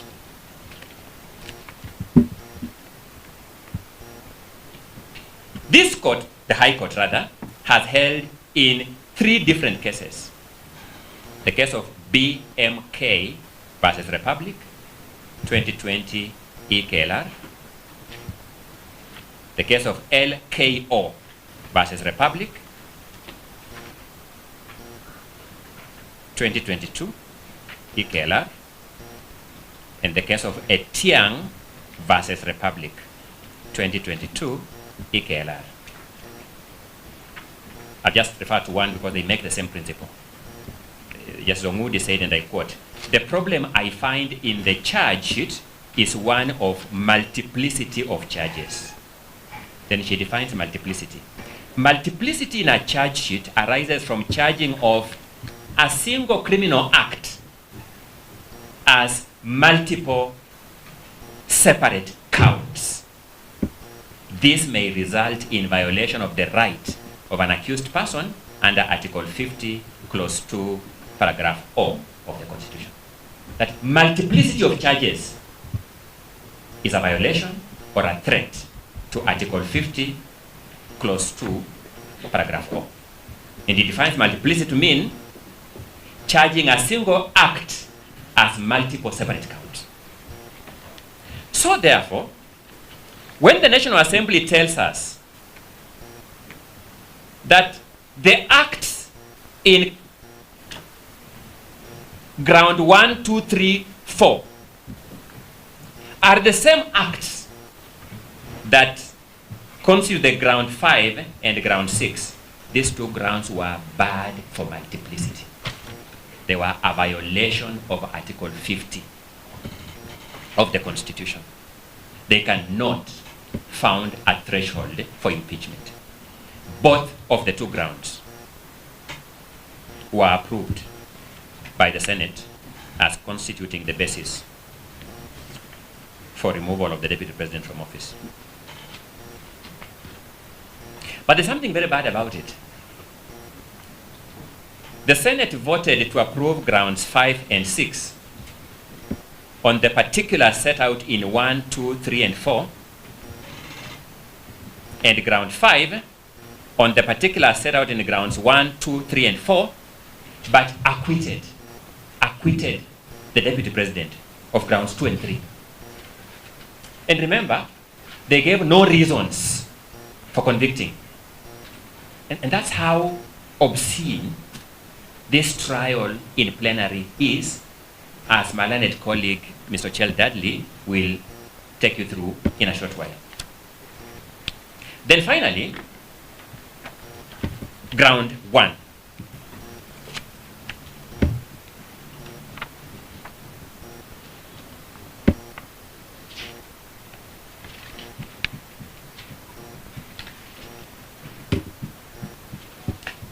Ground 1 accused the deputy president of gross violation of Articles 10(2)(a), B, and C, 73(1)(a) and 2B, 75(1) and C, so 75(1)(c) and 129(2) of the Constitution, and Articles 47(1) as read together with Articles 131(2)(c) and D of the Constitution.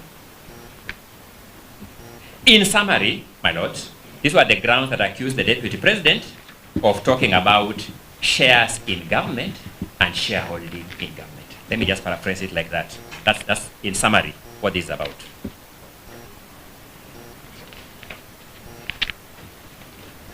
My learned colleague, Mr. Tom Masharia, took the motion mover through cross-examination on this ground.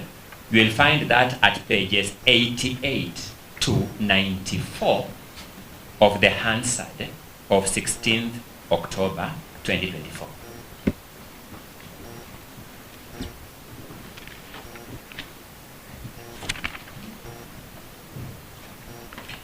So a number of things emerged. I'll just summarize them. Number 1, the motion mover confirmed that the government of the day in Kenya is formed by a coalition of parties named the Kenya Kwanza Coalition.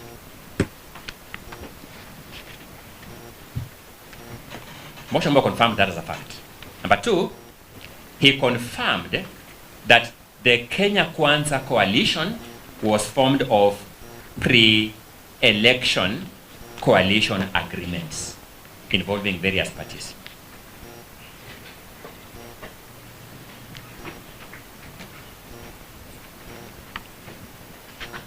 Number 3, among the parties were UDA,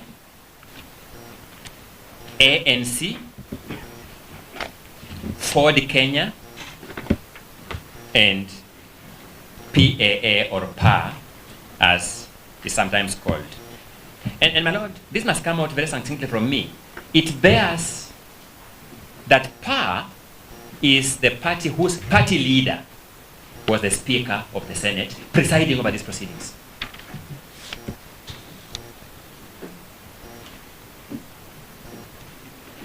When you finally take time to read pages 88 to 94, the motion mover confirmed that each of these coalition agreements made references to sharing of government. And they expressly spoke about sharing government positions and sharing resources. You'll see the coalition agreement between Ford Kenya and ANC talking about certain roads in Western Kenya, nowhere else. You will see the coalition agreement with the PA talking about development of marine resources in coastal Kenya.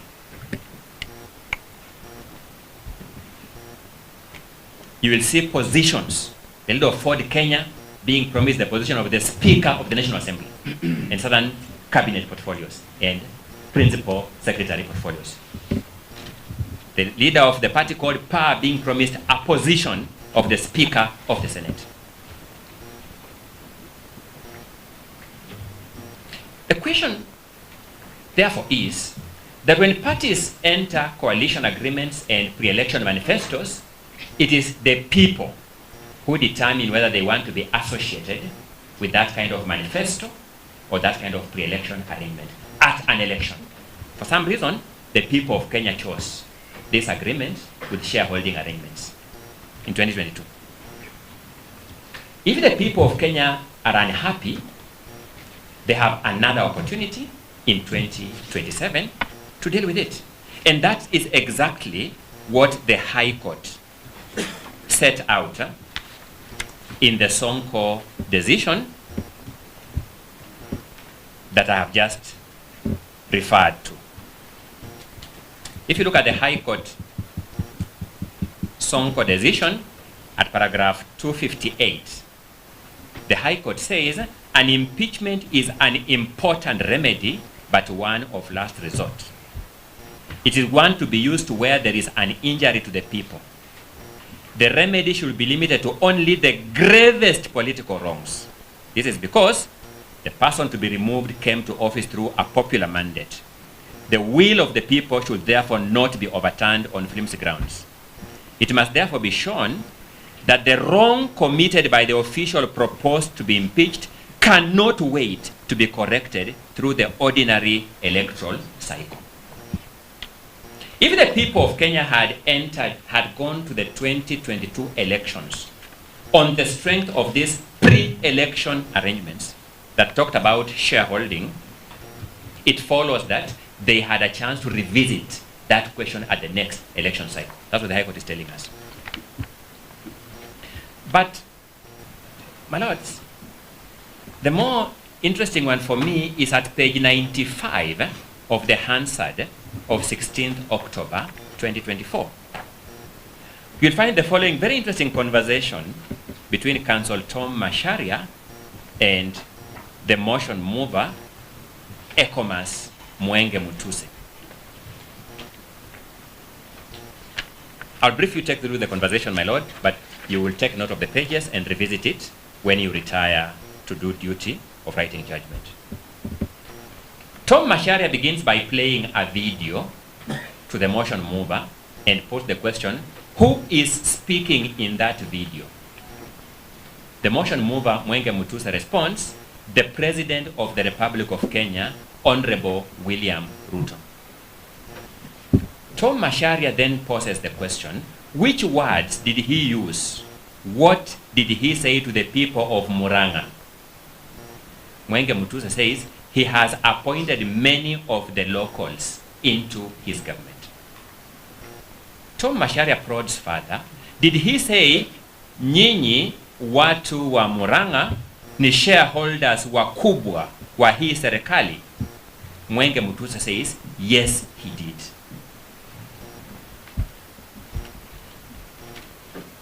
The people of Kenya have no difficulty waiting to assess their president at the next election cycle in 2027 following this conversation. The question we want you to deal with is this. Why is the president's reference to the people of Murang'a as shareholders in his government acceptable political rhetoric? And a similar reference to the people of Nandi and Kericho, because those are the areas mentioned in the motion, by his deputy, an impeachable offense.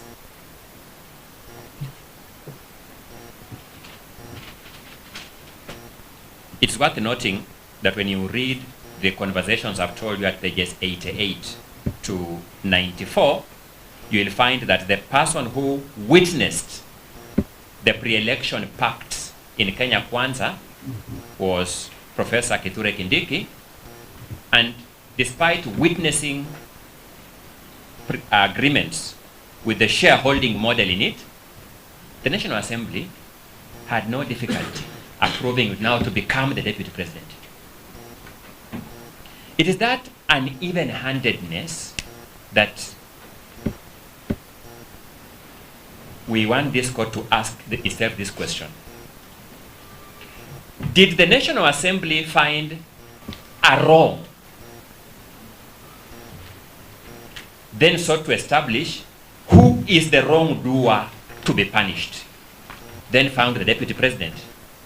Or did it find the deputy president, then asked, what wrong can we put on him to punish him? Which is what appears to me to have transpired in this set of circumstances. I have taken you through the 5 grounds that were approved by the Senate to demonstrate to you that they were bad for multiplicity. That's grounds 5 and 6. They fell short of the threshold as set out in Article 150 of the Constitution, as expanded upon through judicial interpretation. And therefore, generally, they could not found a motion for removal of the deputy president from office. While principally, therefore, beseeching this court to allow this petition, allow me now to invite my learned colleague, Mr. Chell Dudley, to take you through the reading of the constitutional prescription on the impeachment procedure and how the interpretation of those provisions by the Speaker of the Senate fell way off the mark. Mr. Dudley, you're welcome. Thank you, my lord. Thank you.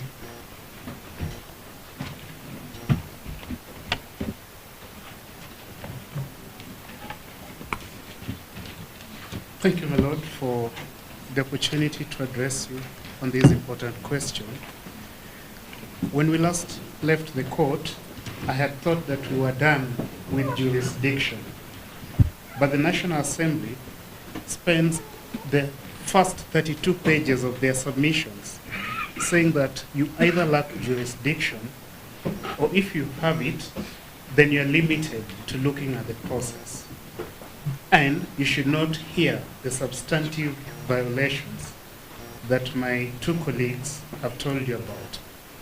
They cite, quite helpfully to us, a Filipino case, Francisco versus House of Representatives, where the Filipino Parliament had similarly argued that the Filipino judiciary had no jurisdiction to review impeachment proceedings. The court concluded that that process has procedural safeguards, and therefore it answers to a legal process. My lord, that stance, the stance that the proceedings you're dealing with are both political and legal, is found in the report of the Technical Working Group D on the executive. My senior counsel, team leader, Paul Mwito, was a delegate number 114. The current speaker was delegate number 209 at the CKRC conference. And you'll hear Professor Githu Muigai, when he rises, tell you that these provisions on impeachment were hotly contested. They were the most contentious provisions. And so, my lord, detail was paid to these provisions. The law is that Parliament does not waste words. Every word in a legislation must be given a meaning. Now, let me begin with what's common ground. On 9th October 2024, JN4, the affidavit of Jeremiah Nyegenye at paragraph 22, the morning sitting, in the Hansard, the Speaker of the Senate misleads the Senate, saying that we have 2 options to deal with this motion, alike the procedure for governors and deputy governors. He says we have a motion, is the first, for impeachment of deputy president, but we have 2 options that we have when it comes to the impeachment of deputy governors and governors. My lord, that is a heresy. And because of that, just common ground again, the Senate does not form the committee. The special committee under Article 145(3) is not formed. Why? The Speaker misleads the House that they have two options. They can either investigate the charges by committee, Article 145(3)(a, or they can investigate by plenary, like they do for governors. My Lord, I request that my Lords be given our rejoinder submissions, table 1, because I intend to spend a moment or two there. My Lord, the Senate picks the 10-day timeline applicable to the special committee. Remember, they've dropped the committee. They've said, no, we have two options. We are investigating it in plenary. But they retain the 10-day timeline applicable to that special committee. And so, when the Deputy President falls ill, my colleagues have addressed this, the Speaker holds on to the 10-day deadline applicable to the special committee for a plenary hearing. And the members of the Senate vote to deny the Deputy President even the benefit of that 10 days, the balance of it. They say we must conclude our business today. In doing that, the Senate grossly violated the Constitution. My Lord, let me bring your attention to Table 1. In Table 1, we've tabulated the differences between Article 145(3), Senate Standing Order 78 and 80, and Rule 2, Rules of Procedure for removal of the Deputy President by impeachment and governors. My Lord, Article 145(3) does not give two options. It gives one option, and it says that within 7 days after receiving notice of the National Assembly resolution, the Senate Speaker shall convene a meeting of the Senate to hear charges against the President. And the Senate, by resolution, may appoint a special committee comprising 11 of its members to investigate the matter. The special committee has a constitutional function. It investigates the charges for seriousness. Then it reports to the Senate. My Lord, there's a may which seems problematic here, but we'll tell you where that may originated. But as it is, it makes grammatical sense. The Senate must convene within 7 days, and if the Senate convenes in 7 days and the motion is approved, there's something worthy of investigation here, the Senate may appoint the committee. It must not appoint the committee always. Why? Because sometimes you'll find that it's flimsy. The charge is that the Deputy President, the President, wore a yellow shirt. He should have worn green. Or he wore a blue shirt when he should have worn a red one. Flimsy charges. My Lord, the test on threshold has already been laid to you. So literally, grammatically, Article 145(3)(a has an and.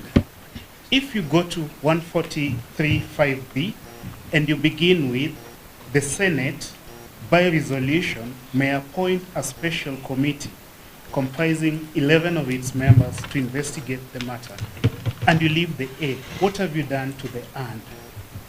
And is disjunctive. It means you must bring both elements of the law together. Parliament does not waste words. Every word used by Parliament in a law has meaning. And the court must give each word in the law meaning, especially if that law is a constitution. My Lord, staying with Table 1, Standing Order 78, which is a provision applicable to the President, reflects faithfully the wording in Article 145(3), word for word. Then, this is where the original sin happens. Standing Order 80, and that is on page 2 of our Table 1. I really hope that my Lords have it so that we take this argument, because it's a technical one and it's on the details. But when you come to Standing Order 80, which is the procedure applicable to governors and deputy governors. It allows the Senate to investigate in plenary. Standing Order 81 says, within 7 days after receiving the resolution, the Speaker of the Senate shall convene a meeting of the Senate to hear charges against the governor. And the Senate may, 1, by resolution, appoint a special committee comprising 11 of its members to investigate the matter, or investigate the matter in plenary. The Speaker imports this "or" in Standing Order 80, brings it to Standing Order 78, replaces the "and" there. The Senate shall convene and may by resolution appoint a committee. He replaces that "and," he deletes it. He uses "or." So he tells the senators, you have two options. You can go investigate this by special committee, or you can investigate it by plenary, like we do for governors. My Lord, if you look at the constitutional article for impeachment of governors, you will not find the kind of detail that you have in Article 145. Why? My learned friend, my senior Professor Githu will tell you that this Article 145 was intensely debated. It was one of the most contentious provisions in the history of the making of the Constitution. So it comes complete with detail. But the Speaker here replaces the word "or" in Standing Order 80 and takes it to Standing Order 78 to Article 145(3). He deletes "and" implants "or." What misled the Speaker could be is Rule 2. My Lord, that's the last item, number 4, on page 2 of our Table 1. Rule 2, Rules of Procedure, also makes the same mistake. It replaces the legislative word "and" in Article 145 with the "or," disjunctive. My Lord, Rule 2 says the Senate may in plenary investigate the matter and determine whether the particulars of the allegations against the President have been substantiated. It has now omitted. The special committee is gone. So Rule 2 goes to 145(3) and then descends to B by plenary. It's saying the Senate may investigate by plenary. Where did this error originate in the making of our Constitution? My Lord, I go to that because if, suppose we are not making sense and our argument is too full of grammar, the theory of holistic interpretation requires you to look at the text, which we have done, and the history. What was the history? And how did we end up with a provision that, quote unquote, could sound difficult? My Lord, the theory of holistic interpretation is mainstreamed as a theory of interpreting our Constitution. Let us then travel back in time to the Bomas Conference. But my Lord, before I do that, allow me to draw your attention to a fresh new publication of the Senate. And that is a digest of the law and practice on removal of county governors and deputy county governors from office through impeachment. First edition, brand new, published last year. I apologize, I haven't yet produced it to the court. I intend to do that, but it's also available online, thanks to the Senate. My Lord, the Senate worries about this process. It says committee vis-a-vis plenary proceedings. And the Senate, this is about governance. It says that the law does not provide for any specific procedure. Page 104, a case digest. You do not have it yet. I've just apologized that I came across it yesterday because it's a new publication, but I will put it on record. When you turn to it and you look at page 104, you'll find that the Senate says that the law does not provide for any specific procedure As a result, the county assemblies and the Senate are not bound to follow any route. That is what informs the rules of procedure, where the Senate may investigate. And that is also what informs Standing Order 80, where the Senate may use plenary to investigate. But, my lord, the Senate recognizes what this court has in Sonko High Court. This court said that we are of the considered view that impeachment of a governor is a serious undertaking. The impeachment of a deputy president, of a president, is a more serious undertaking. For this reason, we recommend that it will be desirable in future impeachments to proceed through the committee route as opposed to the plenary. This High Court has recognized the inherent risks in investigating through plenary. Why? We say so because when the special committee is appointed, the Article 145(3)(a) committee, it has 10 days to deliberate on the matter, thus giving many opportunities to the parties to prepare their cases adequately. The committee gives the perception that each member is actually engaging in the process as opposed to the plenary, which can be perceived to be a mob lynching process. That's exactly what happened here. The investigation in plenary was a mob lynching process. The Senate goes on to say that trial by the committee, page 105, a case digest on removal of governors and deputy governors, a publication of the Senate, brand new 2025 bond. Trial by committee gives the Senate, through the 11 members, an opportunity to review the usually voluminous documents from the governor's team.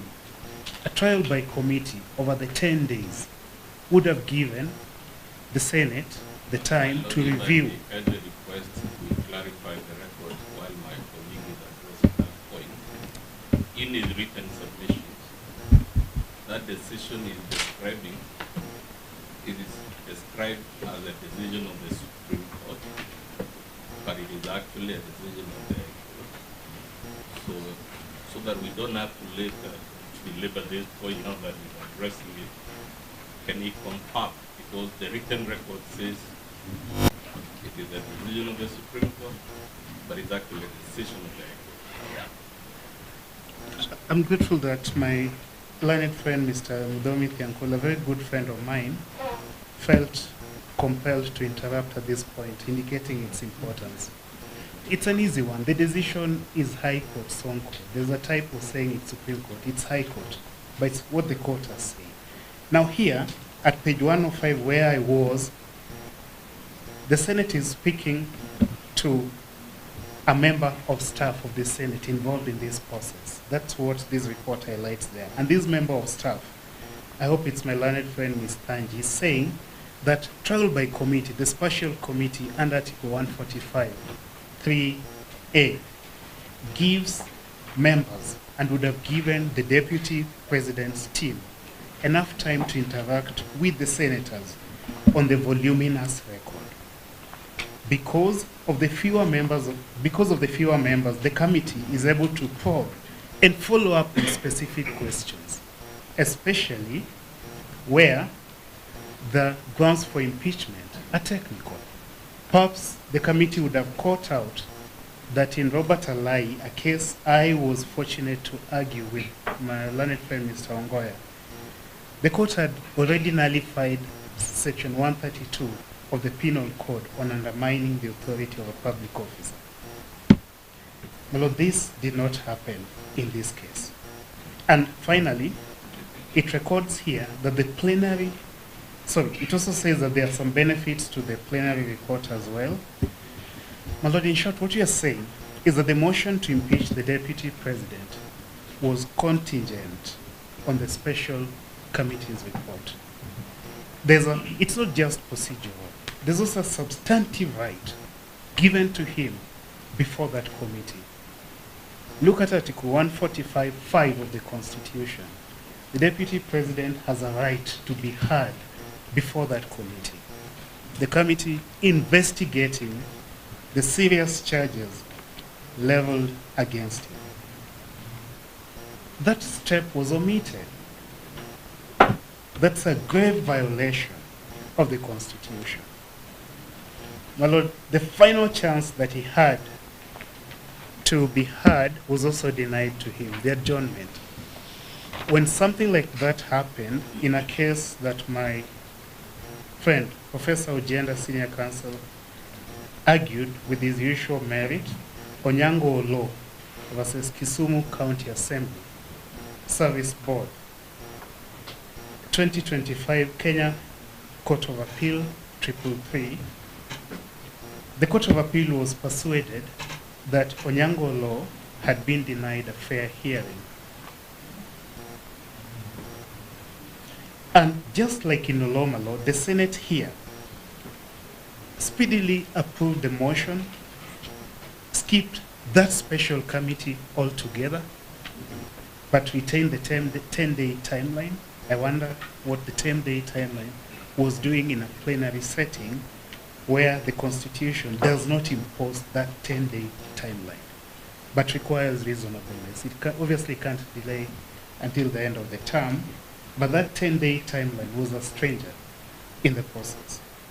And so the Court of Appeal was persuaded that Onyango Law was unfairly impeached. My Lord, we ask you to take the Onyango Law decision and... I don't like interrupting things at all. But just Onyango Law was given 1 hour. The Deputy President had 10 days. My Lord, whereas the special committee would have had the President, the Deputy President, over 10 days, he was investigated in plenary over 24 hours and impeached in his absence. So I ask you again to take the Onyango Law decision, and where it says Onyango Law, please substitute Rigathi Gachagua and make your decision. My Lord, let me take you to the drafting history of our Article 145. It was not initially there as Article 145. And my Lord, the theory of holistic interpretation requires you to consider our social, our political, our historical context as a people. That history has names like Oginga Odinga, mistreated by the president, unfairly removed from office. It has Kungu Karumba, George Saitoti, at some point, not appointed at all, reappointed after the elections. I forget which year, I was a young boy then. But in your ruling of 31st October 2024, my Lord, you recognize this history, and you said that the Vice President served entirely at the President's mercy. That was a framework that the 2010 Constitution sought to transform. And under the 2010 Constitution, the office of the Deputy President is fundamentally redefined. Your words? It was safeguarded from arbitrary and capricious actions by the President.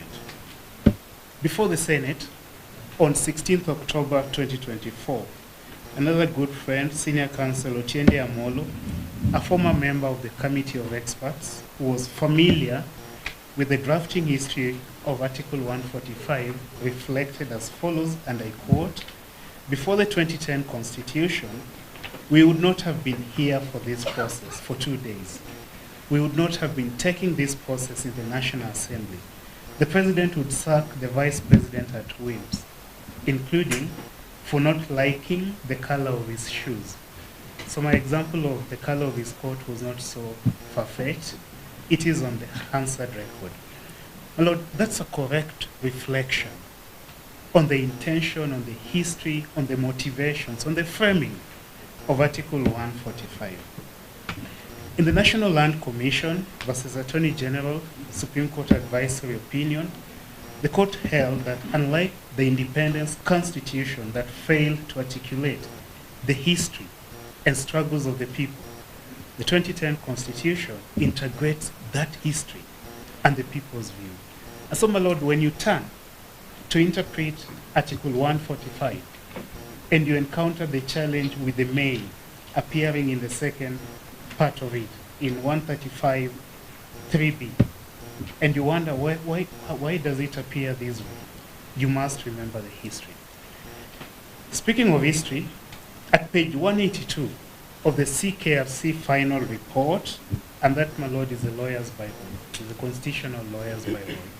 It is the reference point for ambiguous text. We go back to it to see what was the intention here, what was the struggle, what was the mischief. The people said that, I quote, there should be adequate mechanisms to avoid the risk of impeachment being used for purely political motives. Page 802 of that CKFC final report records that impeachment was one of the most contentious issues leading to extreme polarization amongst delegates. And the issue was not about the desirability of impeachment. No, it was about the procedure. What procedure do we use? Because we agree that the president must be amenable to impeachment. It is a remedy of last resort. But what procedure do we use? My Lord, in the Bomas draft that came out of that conference, the CKFC proceeding, we had Article 164. Article 164 of the Bomas draft is an exact replica of today's Article 145, except it had a bit more clarity. Why? Because the kind of Thank you, my Lord. My Lord, because the kind of contestations that attend the making of any constitution had not been there. Remember, by the time we are getting to 145, we've gone through a failed referendum. We've had the WACO draft. We've also had the Naivasha process that messes up and moves articles around. So back in Bomas, Article 164, this is what 164.4 said. If a motion is passed under Clause 3, Clause 3, the Speaker of the Senate is considering what has come from the National Assembly. The Senate shall appoint 13 of its members as a special committee in accordance with the standing orders to investigate the matter. So this committee was there, 164.4 Bomas draft. The special committee shall investigate the matter, 164.5 Bomas draft, and shall within 10 days. So the 10 days is also there. It's not a new invention under 145. 164 Bomas draft had it. And the president shall have the right to appear and be represented before the committee. So this right also to be heard before the committee was also there. 164 Bomas draft. My Lord, we then had the Guy draft, 163. This clause appeared at Article 163 of the Guy draft. And it also said that if a motion is passed under Clause 2, the Speaker shall constitute a special committee comprising the Chief Justice and 13 members of the National Council. So even when this committee was thought the Chief Justice should sit on it, it was there. When the name changed to National Council, the committee was there. It has consistently been there. Article 163.5 of the Guy draft provided that the president would have the right to appear and be represented before the special committee. So when it was Article 163.5 and not 145.5, the deputy president's right to appear was there. I take you next to 2009 Harmonized Draft Constitution by the Committee of Experts. My Lord, 163.4 of the Guy draft also required the committee to investigate. So its function was there. Its composition changed a little bit, but the entitlement to appear before this committee and to be heard during the investigation of the charges was consistent. Article 170 2009 harmonized draft. Now we are getting closer to the referendum. 173.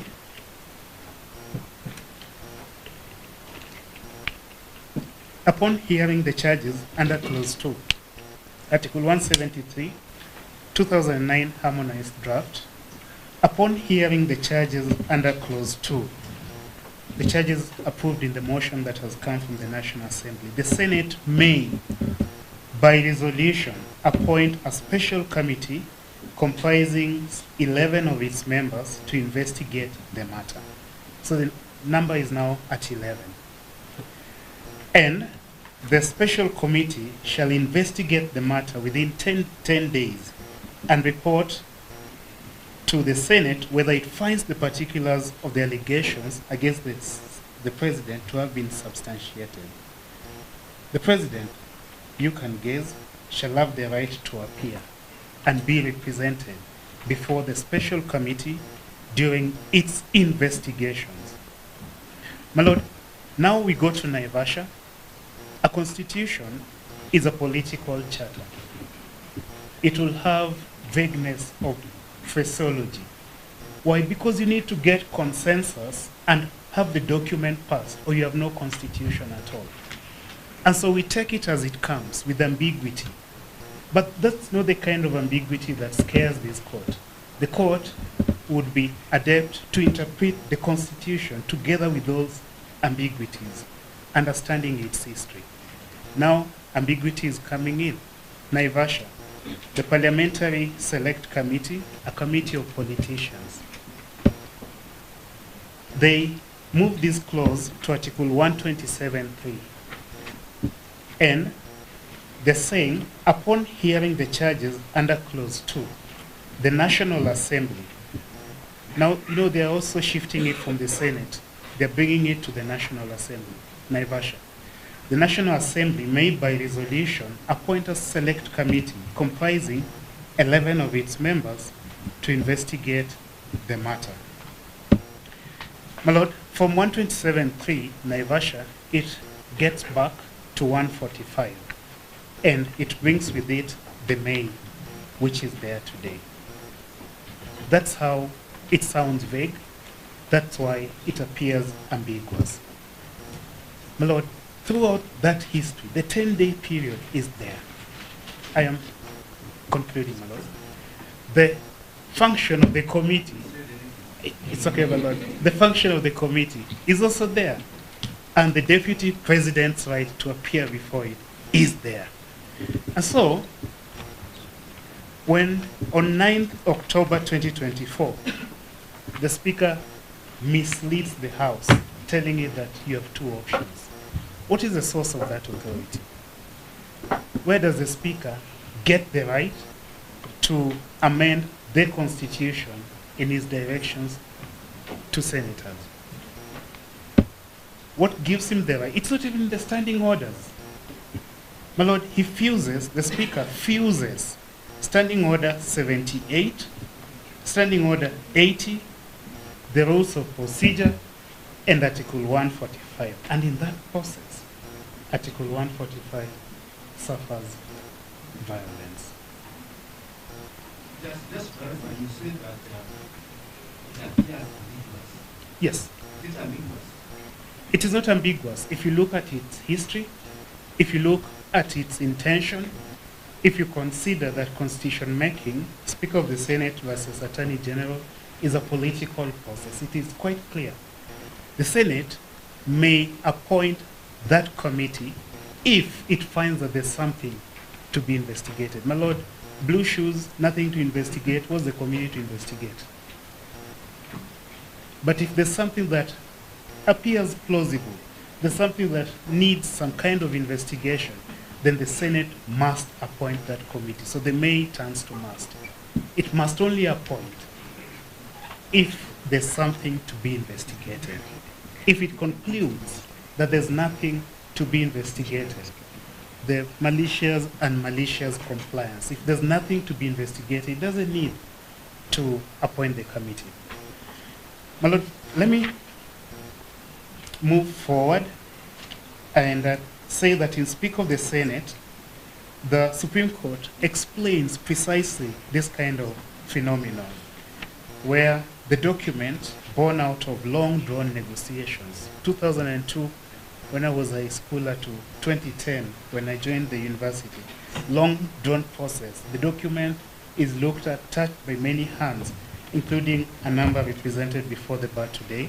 Constitution making requires compromise, which can occasionally lead to this kind of contradictions, where you have a shall in 145.3a and the may in 145.3b, and to those who are mischievous, it appears to be ambiguous.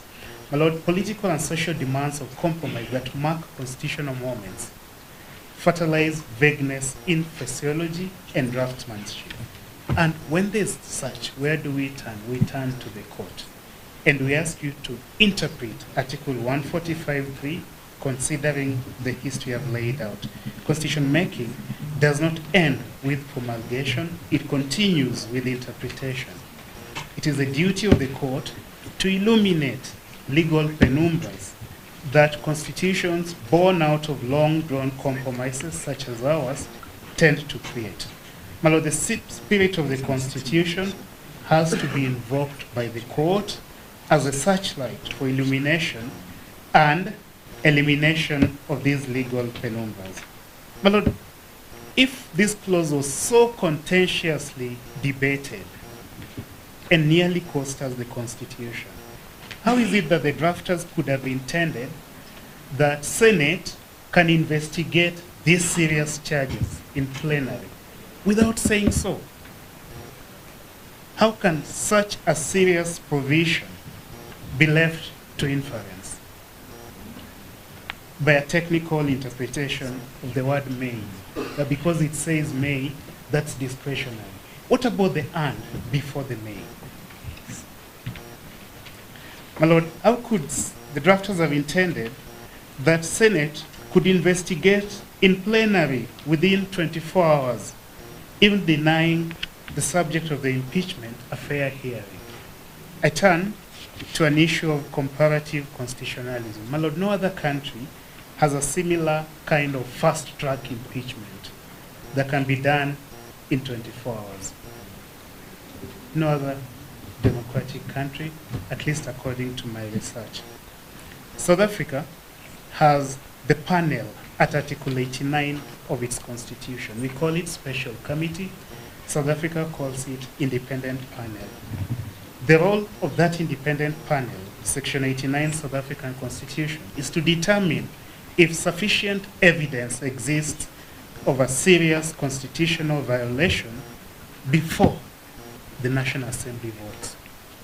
The role of this special committee was to sieve off some of these things that we are now confronting you with. Section 132 Penal Code, nullified. How can it form an impeachment charge? United States uses the House Judiciary Committee to investigate the charges. My Lord, in Nigeria, Article 143.5 of the Nigerian Constitution, there's a panel of 7 members appointed by the Chief Justice of persons of unquestionable integrity, but who are not politicians or civil servants for independence. Panel of 7 appointed by the Chief Justice. If my learned friend, Professor Ogenda, were not a senator, but were a Nigerian citizen, he would sit definitely on this panel. In Philippines, Article 11, Section 3, that it's called the Committee on Justice, this special committee. In South Korea, Article 65, the committee is called the Legislation and Judiciary Committee. It investigates the charges after a motion is proposed, though the Constitutional Court ultimately will adjudicate the trial. In India, Article 61, it's called Investigating House Committee. My Lord, the long and short of it is that what we had here was not a constitutional process that is worthy of this court's protection.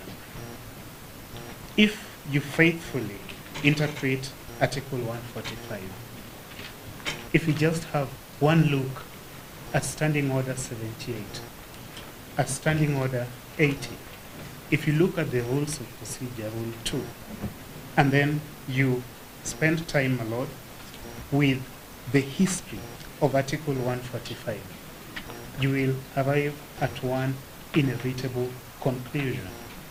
That is a conclusion that failing to appoint the special committee required by Article 145(3), my Lord, grossly violated the Constitution. And that violation was not harmless. It bogged the Senate down into a fictitious timeline. It said we are not appointing the committee, we have two options. No, they did not. But then they retained the 10-day given to that committee and said they're using that for the plenary investigations. What do you have? You have a sham of a trial. And in trying to punish the man, Rigathi Gachagua, in that way, the Senate and the National Assembly demeaned his office. They demeaned the office while trying to punish the man. And in demeaning the office, they, my Lord, grossly violated the Constitution. My Lord, thank you for the opportunity to address you.